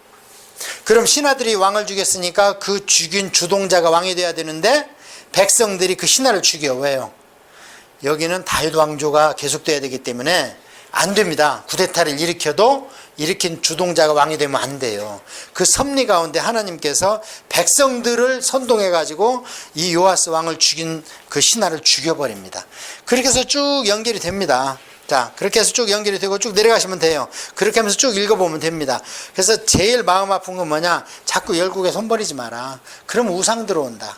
그러다가 드디어 12대쯤 가서 722년에 위에는 망합니다. 마침내. 그때쯤 되면은 아하스 왕이 있어요. 밑에는 아하스 왕이 있는데 이 아하스 왕은 제일 나쁜 왕이야. 자기 아들을 불질러. 귀신한테. 그 다음에 손을 벌려가지고 금을 다 긁어다 줘가지고 북이스라엘을 치게 만들어서 북이스라엘을 완전히 멸망시켜버립니다. 아수르한테 손을 벌려가지고 성전에 금을 갖다가 그 다음에 아수르의 우상을 갖다가 하나님 성전 옆에다가 다시 세우고 하나님 성전에 못질해버려요. 그러고 나서 그때 하도 그러니까 이사야 선지자가 이때 나타납니다. 나타나서 왜 이렇게 벌벌 떠냐, 사시나무 떨듯이. 하나님께서 지금 말씀하신다. 쟤들 위에 아시리아 얼마 못 가. 60년 못 가. 그러니까 그 처녀가 잉태에 애를 낳을 텐데 임마누엘 징조를 줄까? 그러니까 아하스 왕이 그런 거 필요 없습니다. 믿음 있는 것 같죠? 근데 왜 필요 없다고 그랬냐? 손 벌리는 게 빨라. 이게 우상입니다. 우리가 그러잖아요. 하나님 뜻대로 성경을 공부해서 살 생각을 안 하고 무당한테 가서 손 벌리는 게 빨라. 그러니까 어떤 신학교 교수님이 무당들 찾아가서 논문 쓰려고 그 정황을 딱 이렇게 하고 내가 사실 이만저만해서 목사님이고 신학교 교수인데 논문을 쓰기 위해서 그러니까 여기 오는 사람들 이렇게 성향을 좀 봅시다 이랬는데 그 무당이 그러더래요. 나 이놈은 기독교인들 때문에 이 짓도 못 해먹겠다고. 좀 그 교인들 좀 보내지 말라고 그러더래요. 무당 찾아가는 교인들이 그렇게 많은가 봐요. 자, 그래서 아하스 왕의 그 나쁜 인신제사 이런 걸 보고 나서 드디어 히스기야 왕이 된 뒤에 모든 것을 회복하니까 히스기야 왕에 대한 기록이 엄청 많습니다. 성경에. 그래서 그걸 쭉 보시면 돼요. 예. 그래서 이때부터는 드디어 히스기야하고 사네립하고 납세게하고 이 대결이 나옵니다. 자, 그렇게 쭉 보다가 그 다음에 그렇게 잘했으면 계속 잘해야 되는데 므낫셋이 나와. 므낫셋. 히스기야 왕 아들이. 근데 므낫셋이 몇 살 때 왕이 되냐면 12살에 왕이 됐습니다. 그러면 히스기야 왕이 15년을 연장받았다면 생명 연장 받고 난 뒤에 났지요. 그래요, 안 그래요? 생명을 15년 연장받았는데 왕자가 12살에 왕위를 계승했어. 그렇다면 생명 연장 받은 뒤에 났지요. 12살이 뭘 알아? 뭘 알아? 그런데 이 므낫셋 어머니 이름이 헵시바야. 그래서 헵시바가 이사야서에 보면 젊은 여인이 바람을 펴서 쫓아냈는데 다시 용서하고 받아들여. 그러니까 헵시바라는 얘기 뜻은 좋은 뜻입니다. 기쁘고 찬양하고 빛나고 이런 뜻인데 헵시바라는 게 성경적으로는 그 쓰인 의미가 별로 좋지 않습니다. 근데 여성분들이 헵시바라는 단어 참 좋아하더라고. 헵시바 뷸라다 해가지고. 헵시바가 성경 전체를 보면 히스기야의 아내인데 예뻤나 봐요. 젊고. 그런데 별로 좋은 짓을 못하다 쫓겨났는데 히스기야 왕이 생명 연장 받고 나서 너무 나도 용서해 줘야 되겠다 받아들였어. 애를 낳는데 므낫셋을 낳았어. 근데 이 므낫셋이 52년간을 여기도 인신제사를 드리고 그래요. 그래서 이것 때문에 하나님께서 드디어 내가 용서를 못한다. 남쪽 유다 사형 선고를 내려버립니다. 그런데 그 두 번째 므낫셋 다음에 아몬 요시야, 이 왕이 최고의 선한 왕인데요. 요시야 때 멸망을 시키려다가 네가 너무 잘하니까 내가 유예시켜 주겠다. 하나님 이렇게 말씀을 하세요. 네 때는 내가 네 할아버지 므낫셋을 봐서는 지금 당장 문 닫고 싶은데 네가 너무 잘한다. 그래서 이 요시야 때문에 하나님께서 그 바벨론을 통한 이스라엘의 멸망의 집행을 유예시킵니다. 이게 우리의 신앙입니다. 오늘날 우리 신앙생활이 이뻐서 하나님께서 이렇게 두고 계신 게 아니고 예수님 십자가 너무 공로가 크기 때문에 우리를 계속 유예시켜주고 있는 거예요. 이 시대를 하나님께서. 자, 그런 의미로 쭉 보시면 돼요. 이제 그 뒤로는 성경에 기록은 많이 됐지만 복잡합니다. 이제 너무 밑에 애굽하고 위에 바벨론하고 등쌀 때문에 왔다 갔다 하면서 자기 친정 정부를 이스라엘에다 세우려다 보니까 왕이 막 살도로 바뀌어. 그러다 보니까 왕이 왔다가 너무 이제 그 친 애굽파를 세워놨다가 그 다음에 바벨론에서 친 바벨론파를 다시 세우고 이놈은 잡아가고 또 애굽에서 또 세워놓고 막 이러니까 왕자가 없어요. 그래가지고 거꾸로 삼촌이 왕이 돼버려. 후대 왕이 돼. 그게 시드기야입니다. 시드기야는 원래 여호야긴 이 반열이 아니에요. 아버지 반열이에요. 그런데 이름을 마따니아인데 이름을 바꿔버리면서 시드기야를 마지막 왕으로 시켜놔요. 이렇게 해서 다 잡혀가서 끝나는 거예요. 시드기야 눈이 뽑히고. 그러니까 왕정시대를 한 350년을 봤는데 결론은 그겁니다. 율법과 교육을 중시하면 하나님 잠시 부흥을 주세요. 그런데 하나님 말씀대로 따라가는 거에는 시간이 걸려. 그리고 육신이 따라가기가 힘들어. 내가 왕인데 뭐 먹을 게 부족해서 그래. 그러니까 난 그러고 싫어. 그러면서 큰 나라에다가 손을 뻗쳐. 그러면서 그 나라 왕이 그러면 내 신을 가져갈래? 아 좋다. 그러면서 아하스 왕이 와서 신전을 세우고. 그래서 우상 때문에 진절머리가 나는 겁니다. 하나님께서 제발 나한테 좀 손을 뻗쳐라. 나한테 도와달라고. 왜 자꾸 애굽하고 바벨론하고 아시리아한테 손을 뻗치냐. 좀 하지 마라. 이런 얘기가 이 시대에 쓰여진 선지서가 다 그 얘기입니다. 그러면서 그냥 너무 답답하니까 아시리아 멸망하는 얘기도 나오고 막 바벨론 그렇게 좋아? 그것도 멸망할 거야. 그러면서 선지서에 막 그 아들 멸망하는 얘기 계속 기록해 놓고 그래서 이방민족 멸망 얘기가 선지서에 있는 겁니다. 자, 그렇게 해서 이제 그 멸망하는 데까지는 갔습니다. 그래서 이제 이 왕정은 도표는 끝났고 그 뒤에 무슨 일이 일어났는가. 그러니까 길지만 간단해요. 다른 거 없습니다. 레위기를 안 따라 살고 내 편한 대로 그냥 손 뻗치는 거예요. 그러니까 하도 답답하니까 처녀가 잉태해 날 텐데 내가 너희들한테 환난을 주면 왜 여인한테 애를 낳으라 그러냐. 그 젖대기 어떡하라고. 평화의 시대가 오는 거 아니냐. 그리고 60년이면 그것 좀 다 멸망시키고 아시리아도 멸망할 텐데 제발 나를 좀 의지하라 그랬는데 나는 그런 거 원치 않습니다. 징조를 원치 않습니다. 아하스 왕이. 그러니까 나중에 그 아들은 하나님한테 돌아오고 껌뜯으면 또 징조를 원해. 해시계를 뒤로 좀 물러가게 해줘 보세요. 하고 막 히스기야 왕은. 그게 믿음이 있는 겁니다. 오늘날 우리도 그래요. 우리도 하나님한테 내 정성과 중심을 드리는 거예요. 내가 영 안 돼요? 금식하십시오. 하나님 3일 동안 어떻게 다 내 믿음을 회복해서 한번 금식해보겠습니다 하고 이렇게 해서 하면 하나님이 제일 기뻐하시는 감사기도. 그런데 간구기도를 우리는 제일 많이 해. 간구기도는 뭐 해주십시오, 뭐 해주십시오. 간구기도는 사실은 성경대로 하면은요, 물론 우리가 원해야 되겠지만 하나님께서는 네가 성경대로 살아봐라. 그러면 네가 원치 않은 것까지 내가 해주겠다. 그게 뭡니까? 나라와 의를 먼저 구해봐라. 그럼 내가 그 위에 모든 것을 더 해주겠다. 자식을 주기까지 했는데 무엇을 안 주겠냐.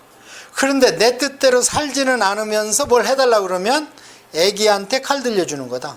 그게 이제 우리말로 쉽게 얘기하면 믿음으로 제대로 안 섰는데 주머니가 든든해지고 건강해지면 밖으로 나간다. 그러면 아버지 입장에서는 손해죠. 자꾸 가정으로 겨들어오고 아버지 중심적으로 돼서 순종하던 살아야 아버지는 기쁠 텐데 자꾸 밖으로 나가는 거예요. 그러니까 아버지는 손해인 거예요. 이 신약적으로 해석을 하면 그런 얘기인 겁니다. 그래서 이제 위에 망한 얘기는 그만하고요. BC 606년에 드디어 하나님의 1차 경고가 떨어집니다. 그래서 이것을 1차 포로. 이때 누가 잡혀갔느냐? 왕으로서는 이제 여호와 김왕 잡아갔어요. 이게 친애굽파야. 그러니까 바벨론 잡아가 버렸어. 그냥 잡아가고 여호와 김왕과 다니엘을 잡아갔습니다. 이때 영 말을 안 들으면 왕족과 귀족이 바벨론에 가서 환관이 되리라. 이게 계속 하나님이 경고했거든. 이사야를 통해서 경고하고 우리가 열왕기 하설을 봐도 경고하고. 그러니까 쓸만한 사람들. 예. 그 다음에 2차 포로는 10년간 하나님이 두고 봤어.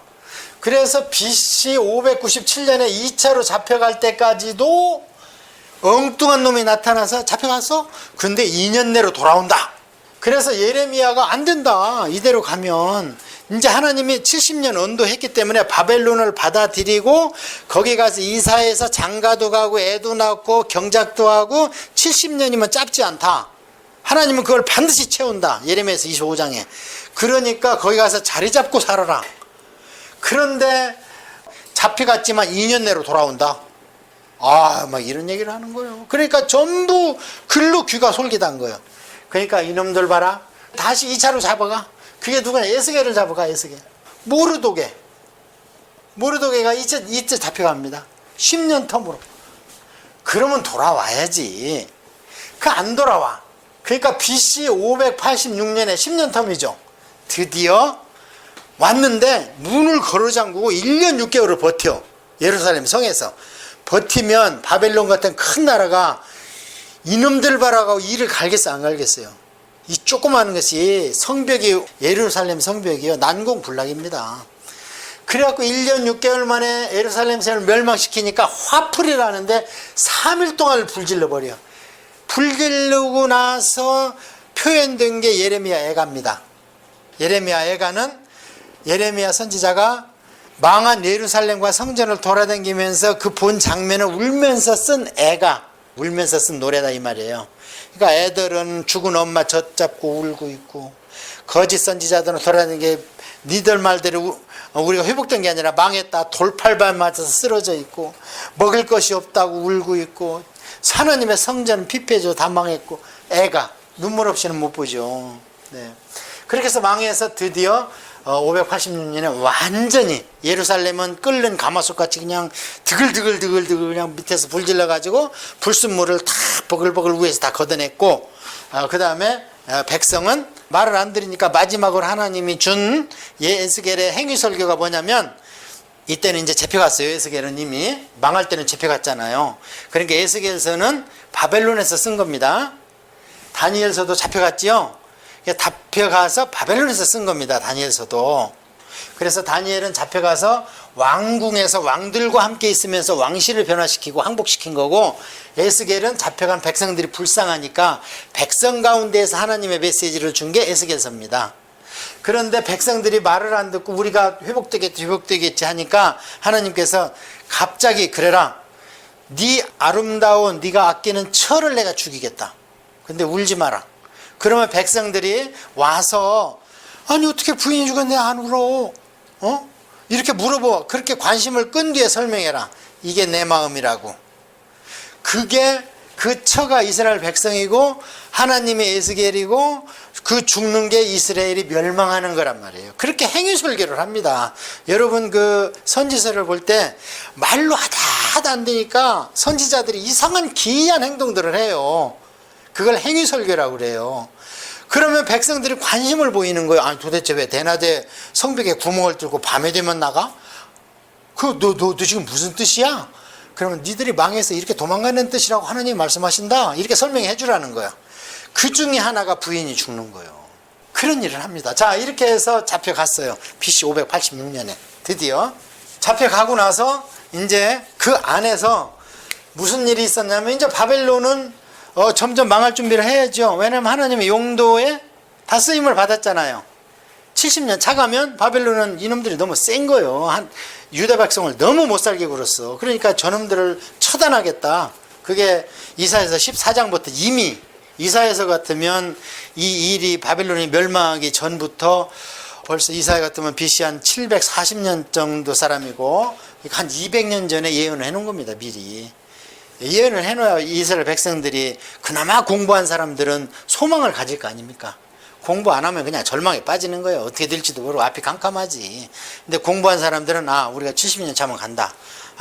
우리를 못 살게 하는 이 바벨론이 이미 이사야 선지자가 말씀하셨다. 멸망한다고. 그 소망을 갖잖아. 자, 이렇게 하고 있을 때 드디어 바벨론을 멸망하려고 페르시아를 일으켰죠. 페르시아를 일으켜서 여기에 고레스 왕이 준비되고 있습니다. 이 얘기는 이제 중간계 다음 시간에, 왕이 될 만한 사람도 아니고 죽을 사람이야.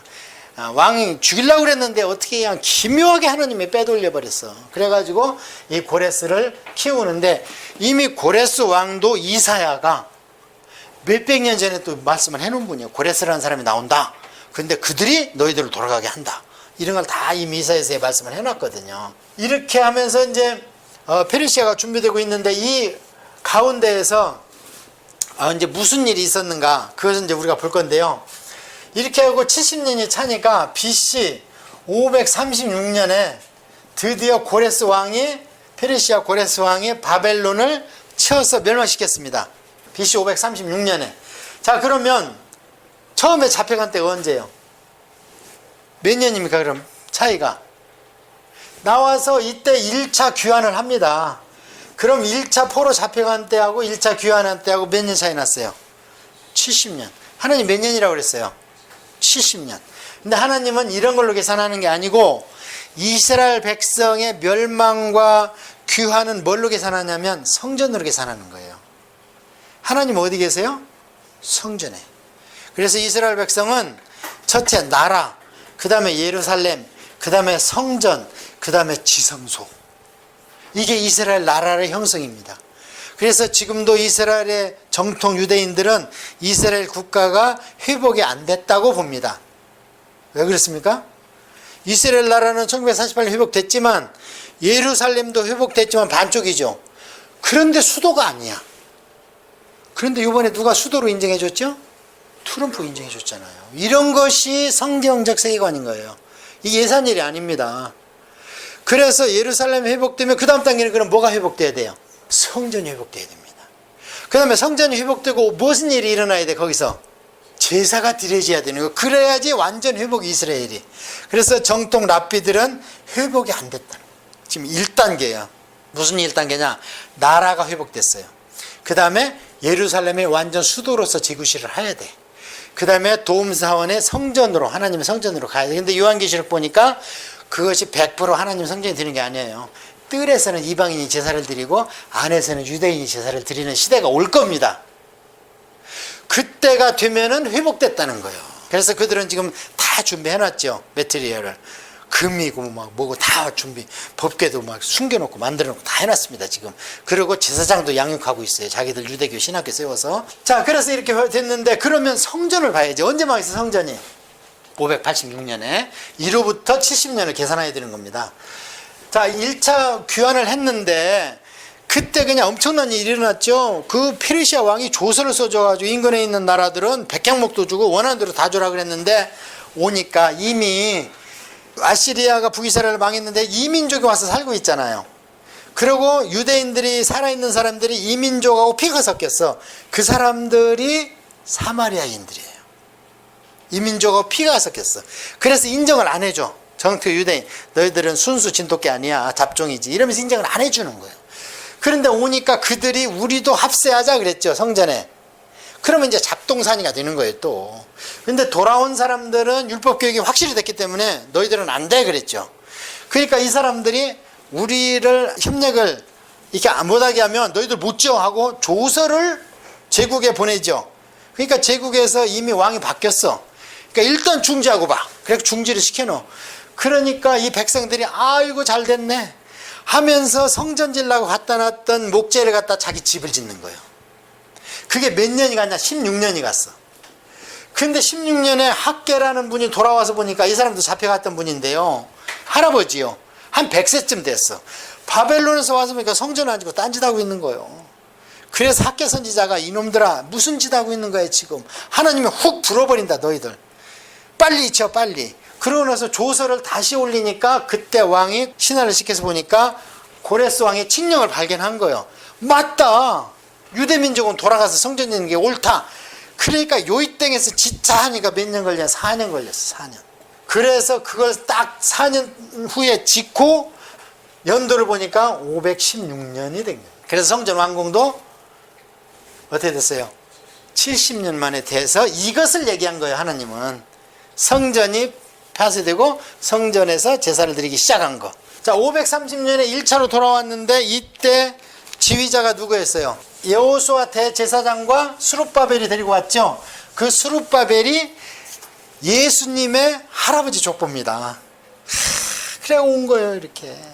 그래서 이때도 2차 때 포로로 잡아갈 때 여호야긴 왕을 잡아갔는데 웬만하면 왕은 잡아가면 다 죽여요. 근데 여호야긴 왕은 바벨론 잡혀갈 때 순순히 잡혀갔어요. 그러니까 옥에 가뒀다가 얼마나 있다가 바벨론 왕이 야, 저 왕은 내줘라. 너무 말을 잘 듣는다. 그래가지고 연금을 줘. 노인연금을. 일정한 액수를 왕이 줬더라 그래요, 성경에. 그런데 그 여호야킨 왕에서 수룹바벨이 나오고 그 수룹바벨에서 예수님이 나와요. 이게 하나님의 놀라운 섭리입니다. 웬만하면 정복나라 왕은 죽이거든 다. 그런 걸 봤을 때 참 하나님께서 애가 타셨겠구나. 예. 그렇게 해서 이제 왔는데요. 1차 귀환하고 2차 귀환 때는 누가 데리고 왔냐면 에스라가 데려왔습니다. 3차 귀환 때는 느헤미야가 데리고 왔습니다. 자, BC 536년에 1차로 귀환을 했습니다. 그 다음에 한 450년 경이라고 이렇게 알고 계세요. 이로부터 한 70년, 80년 후니까 1차 귀환 때부터. 그 다음에 와서 이 돌아온 사람들이 제대로 예배를 해보고 성전을 회복했느냐? 못했어요. 가자 하니까 5만 명이 따라왔는데 5만 명 가지고 한 나라가 됩니까? 그런데 또 여자들하고 애기들은 안 와. 바벨론에서. 안 오니까 남자들만 와서 거기 와서 이방 민족 여인들하고 결혼을 해 다시. 그러면 또 이방신이 또 들어오는 거예요. 그래서 우리가 그 에스라서와 느헤미야서 보면 이방인 여인과 헤어지라는 것 때문에 막 인구 조사하고 또 둘 사이에 애도 있는데 애도 쫓아내라 하고 또 안 쫓아내면 우리 돌아온 자 명단에 너희들 빼버리겠다. 이런 얘기가 나오죠. 통독하다 보면. 그러니까 여인들이 안 온 거예요. 안 오니까 남자들이 어떻게 해결해야 의식주를. 그러니까 현지에서 이방인 여인들하고 다시 결혼해서 그걸 쫓아내는, 다시 이혼시켜서 이방인 여인 쫓아내는 얘기가 에스라서에도 나오고 느헤미야에서도 나오고 오늘날도 비슷해요. 이런 정책들이. 자, 그래서 이렇게 해서 왔는데 에스더 사건은 뭔 일이 있었나. 1차 때 5만 명이 오니까 하나님께서 애 같아. 그래서 수산궁이면 그때 그 당시에 궁이 한 서너 개 됐거든요. 땅이 원체 넓고 127개 나라를 다스리니까 수산궁에 있던 그 왕이 이제 페르시아가 이때쯤에는 저짝에서 마게도니아에 컸습니다. 다툼을 하는 이 중간이에요. 근데 한 번 전쟁에서 졌습니다. 전쟁에서 지니까 그 다음에 127도에서 군대를 100만 대군을 모아라. 그러고 나서 이들을 그냥 6개월간을 먹여. 막 잔치를 해. 6개월간을 수상궁에서. 그러고 나서 이제 알았지? 예, 각 나라 왕들은 이제 군대 다 몰고 와. 그러고 나서 우리 저 말도 안 되는 조그마한 반도 같은 그리스 좀 치자 하고 나서 그들 왕들은 이제 모병하기 위해서 각 나라로 보냈고 127개 나라로. 그 수산궁에 있는 사람들이 얼마나 고생했겠어요. 6개월 동안 잔치를 했으니. 그래서 수산궁에 있는 사람들이 야 너희들 고생했다. 그러면서 왕궁에서 그 수산궁에 있는 시민들한테 일주일간 잔치를 해줘. 그때 일어난 사건이 에스더 사건이야. 왕이 한 잔 술을 쫙 먹고 보니까 부인을 자랑하고 싶은 생각이 났던 거예요. 그런데 사건은 그건데 영적으로는 무슨 일이 있었느냐. 영적으로는 유대인의 말살 계획이 있잖아요. 하만을 통해서. 그 하만이 누구냐. 아말렉의 후손입니다. 아말렉 우리 들어봤죠? 아말렉이 멸절하라. 예? 그런데 사울왕이 안 죽였잖아요. 아각왕을. 그래갖고 사무엘한테 야단 맞지 않습니까? 그때 이름 왕이 누구냐? 아말렉 왕 아각이야. 근데 하만하고 영적으로 붙은 사람이 누구예요? 모르도게죠? 에스더는 그냥 중간에 낀 겁니다.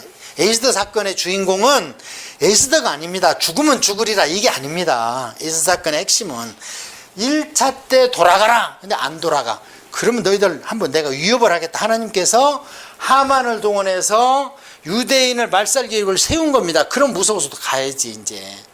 그런데 이 하만이 누구냐? 아말렉 아각왕의 후손이라 그렇게 기록이 되어 있습니다. 그럼 이 모르드게는 누구냐? 베냐민 지파래요. 베냐민 지파는 거기에서 어떤 왕이 나왔어요? 사울왕이 나온 겁니다. 다 죽이라는 아말렉을 누가 살려줬어요? 아각왕을. 사울이 살려준 겁니다. 그러니까 이 사탄은 제가 이제 가끔 사단론을 공부하고 그러다가 사단 새끼 막 하고 막 욕하고 그래요. 저도 모르게. 왜냐면 사단한테 공격을 당해본 사람은 그놈을 압니다. 그놈은 만분의 1이라도 동정이나 연민을 주면 안 되는 놈입니다. 어떻게든 우리를 죽이려고 하는 놈인데 당해본 분은 알아요. 당해본 분은. 예. 그래서 막 귀신 떼가리라고 그러고 막 제가 막 쌍소리를 합니다. 그놈은 봐주면 안 됩니다. 여기서 봐주니까 몇백 년 후에 유대인을 멸절하려고 그 아말렉의 후손이 했는데 다행히 무르독의 같은 베냐민의 후손이 남아서 대항해서 이겼습니다. 그래서 이 사건은 유대인을 충동한 겁니다. 너희들 너희 나라로 가야지 왜 안 가? 그러고 나서 2차 모집을 한 거예요. 에스라가. 그랬는데 몇 명 모였냐? 2,000명 모였어. 2,000명. 왜요? 바벨론으로 처음 목적은 가면 힘들지. 이민 오면 처음에 힘들잖아요, 우리. 그런데 독립유공자들도 그러고 미국하고 이런 데서 많이 활동했지만 후손들은 지금 다 어디 삽니까? 독립유공자들 안창호 선생님 후손도 다 어디 살아요? 다 미국 살아요. 한국말 못해요. 그걸 생각하면 쉽습니다. 와서 70년간 살아보니 자리 잡은 거예요. 몸은 힘들지만. 그러니까 부인하고 애들은 선진국에 남아있고 가자 하니까 남자들만 온 거예요. 그러다 보니까 그 사마리아족 이방족 여인들하고 산 거예요. 살다 보니까 그 신이 또 들어와. 그러니까 제사가 또 엉망이 돼. 하나님을 모독하게 되고. 그래서 에스라 느헤미야 때 영적 회복되고 이런 것이 반짝하고 일어났는데 엄청납니다. 여러분 느헤미야서 7장, 8장, 9장, 2장 보면요. 그냥 에스라가 성경을 통독하면요. 백성이 울어버려. 비가 오는데도 그냥 뻘떡 일어서. 그래, 그것 때문에 오늘날 어떤 교회에서는 이제 성경 봉독할 때는 뻘떡 일어서잖아요. 그때 그랬다는 거예요. 그래서 성경에 나오는 성경 통독, 모세가 신명기 3장에서 얘기했던 것이 현실로 나타나는 게 느헤미야서에 그대로 나옵니다. 그냥 성경만 읽었는데 벌떡 일어서 그러면서 울고불고 난리나. 그러고 밤이 돼서 파했는데 또 와. 성경 좀 가르쳐 달라고. 그러니까 에스라가 학자인데 그 아론의 16대 손입니다. 위대한 청와대 법률수석 좀 됩니다. 왜냐하면 그 에스라서를 보면 그런 내용이 나옵니다. 내가 우리 하나님은 위대하시다고 그랬는데 내가 왕한테 구할 수 있지만 나는 군대를 구하지 않았다. 그 대신 우리 여기서 금식기도 하고 출동하자. 우리 5개월 동안 가다 산적 만날 텐데 예루살렘까지 가다가. 그런데 그 쓴 거 보니까 하나님이 도우사 선한 손길로 도우사 무사히 왔다 그러잖아요. 그때 그걸 보면 왕의 법률교문이었어요. 그런 분이라고. 그런 분이 하니까 나중에 이제 백성들이 더 배우고 싶다고 바로 이것 때문에 우리가 망했군요 하니까 그러면 지도자들만 나한테 오고 배운 사람들이 백성한테 가서 가르쳐라. 이게 셀입니다. 셀. 오늘 얘기하는 거. 셀 조직이 잘 된 교회는요 건강합니다. 셀 조직, 구역. 그런 교회는 잘 됩니다. 왜냐하면 목사님이 볼 수 있는 게요 한계가 있습니다. 그래서 목사님은 지도자를 꽉 잡고 지도자는 자기 셀론이나 구역을 꽉 잡아놓으면 건강한 교회가 됩니다. 그 안에는 뭐가 있느냐? 성경 지식이 최우선 나가야 돼. 성경 지식이 있으면 기도하게 돼 있고 성령님을 갈망하게 돼 있습니다. 자, 그래서 이제 어디까지 했냐면 돌아와서 말라기까지 싹 끝났어요. 자, 이스라엘의 역사는 우리 머릿속에 이제 다 있습니다. 여러분이 통독하시다 보면 쭉 그 내용이 들어올 겁니다. 그러니까 골치 아프게 왕 이름이나 지명이나 이런 거 신경 쓰지 말고 그가 무엇 했는데 하나님이 야단치는구나. 그가 무엇 했느니까 하나님께서 복 주시는구나. 이걸 쭉 보시다가 큰 순환이 어떻게 되는구나. 아, 이렇게 해서 남쪽이 약하니까 힘으로 안 되니까 하나님한테 매달려야 되는데 북쪽에다 손을 벌리는구나. 그러니까 북쪽이 와서 많이 치니까 그 친 놈을 또 치려고 제국들이 더 큰 놈들이 자꾸 일어나는구나. 이렇게 쭉 보시면 되고요. 그러다가 맨 마지막에는 페르시아라는 나라를 세워서 하나님의 백성을 귀환시키는구나. 그래서 혹독하게 70년, 지금까지 이런 교육을 받은 적이 없잖아요. 70년 그 바벨론 청송감호소 갈 때까지 갔다 왔는데도 정신을 못 차리는구나 하는 게 말락이다 이거예요. 좀 무겁습니다. 우리가 구약을 할 때는요 저도 몸이 좀 많이 아파요. 구약을 강의하고 나면 이 내용이 좀 어두워서. 그래서 다음 시간까지, 다음 시간이 제일 긴 터널이에요. 제일 긴 터널이요.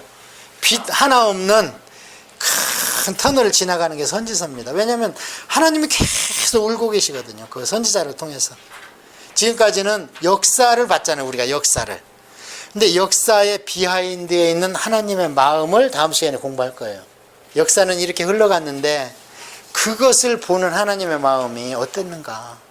그래서 하나님이 여러 군데 우시고 선지자들을 결혼도 못하게 하고 선지자의 부인을 죽이기도 하고 또 막 그 바벨론 가서 다니엘 같은 사람은 아예 거세를 시켜서 그냥 내시를 시켜버려. 환관을 시켜버려. 선생이 환관장 아수부나 쓰잖아.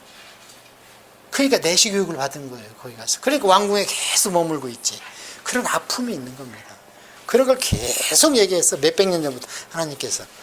그러면 오늘날 우리는 어떻게 해야 되겠어요?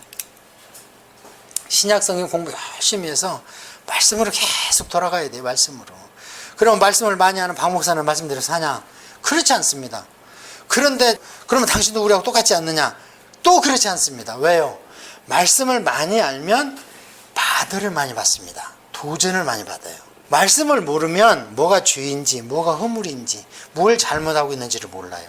그래서 우리가 성경을 통독하지만 성경을 통독하다 보면 성경이 청진기가 돼서 우리를 통독해버려. 너 이거 틀렸다. 너 이렇게 하면 안 된다. 성경이 우리를 통독하고 성경이 우리를 처방전을 내줍니다. 기도하겠습니다. 하나님 아버지 감사합니다. 이제 봄이 새로운 기운으로 돋아납니다. 많은 사람들이 이 새봄을 기다리는 것은 1년을 통해서 주시는 하나님의 절기적 계시가 다시 시작되기 때문입니다. 이런 가운데 2019년도에 말씀으로 저희들을 다시 통독 가운데 시작할 수 있게 하신 너무 감사합니다. 빨리 이 통독 과정과 성경의 지성적 지식을 빨리 습득하고 이제 삶으로 나아갈 수 있는 하나님의 아들, 딸 되게 하옵소서. 예수님의 이름으로 기도합니다. 아멘.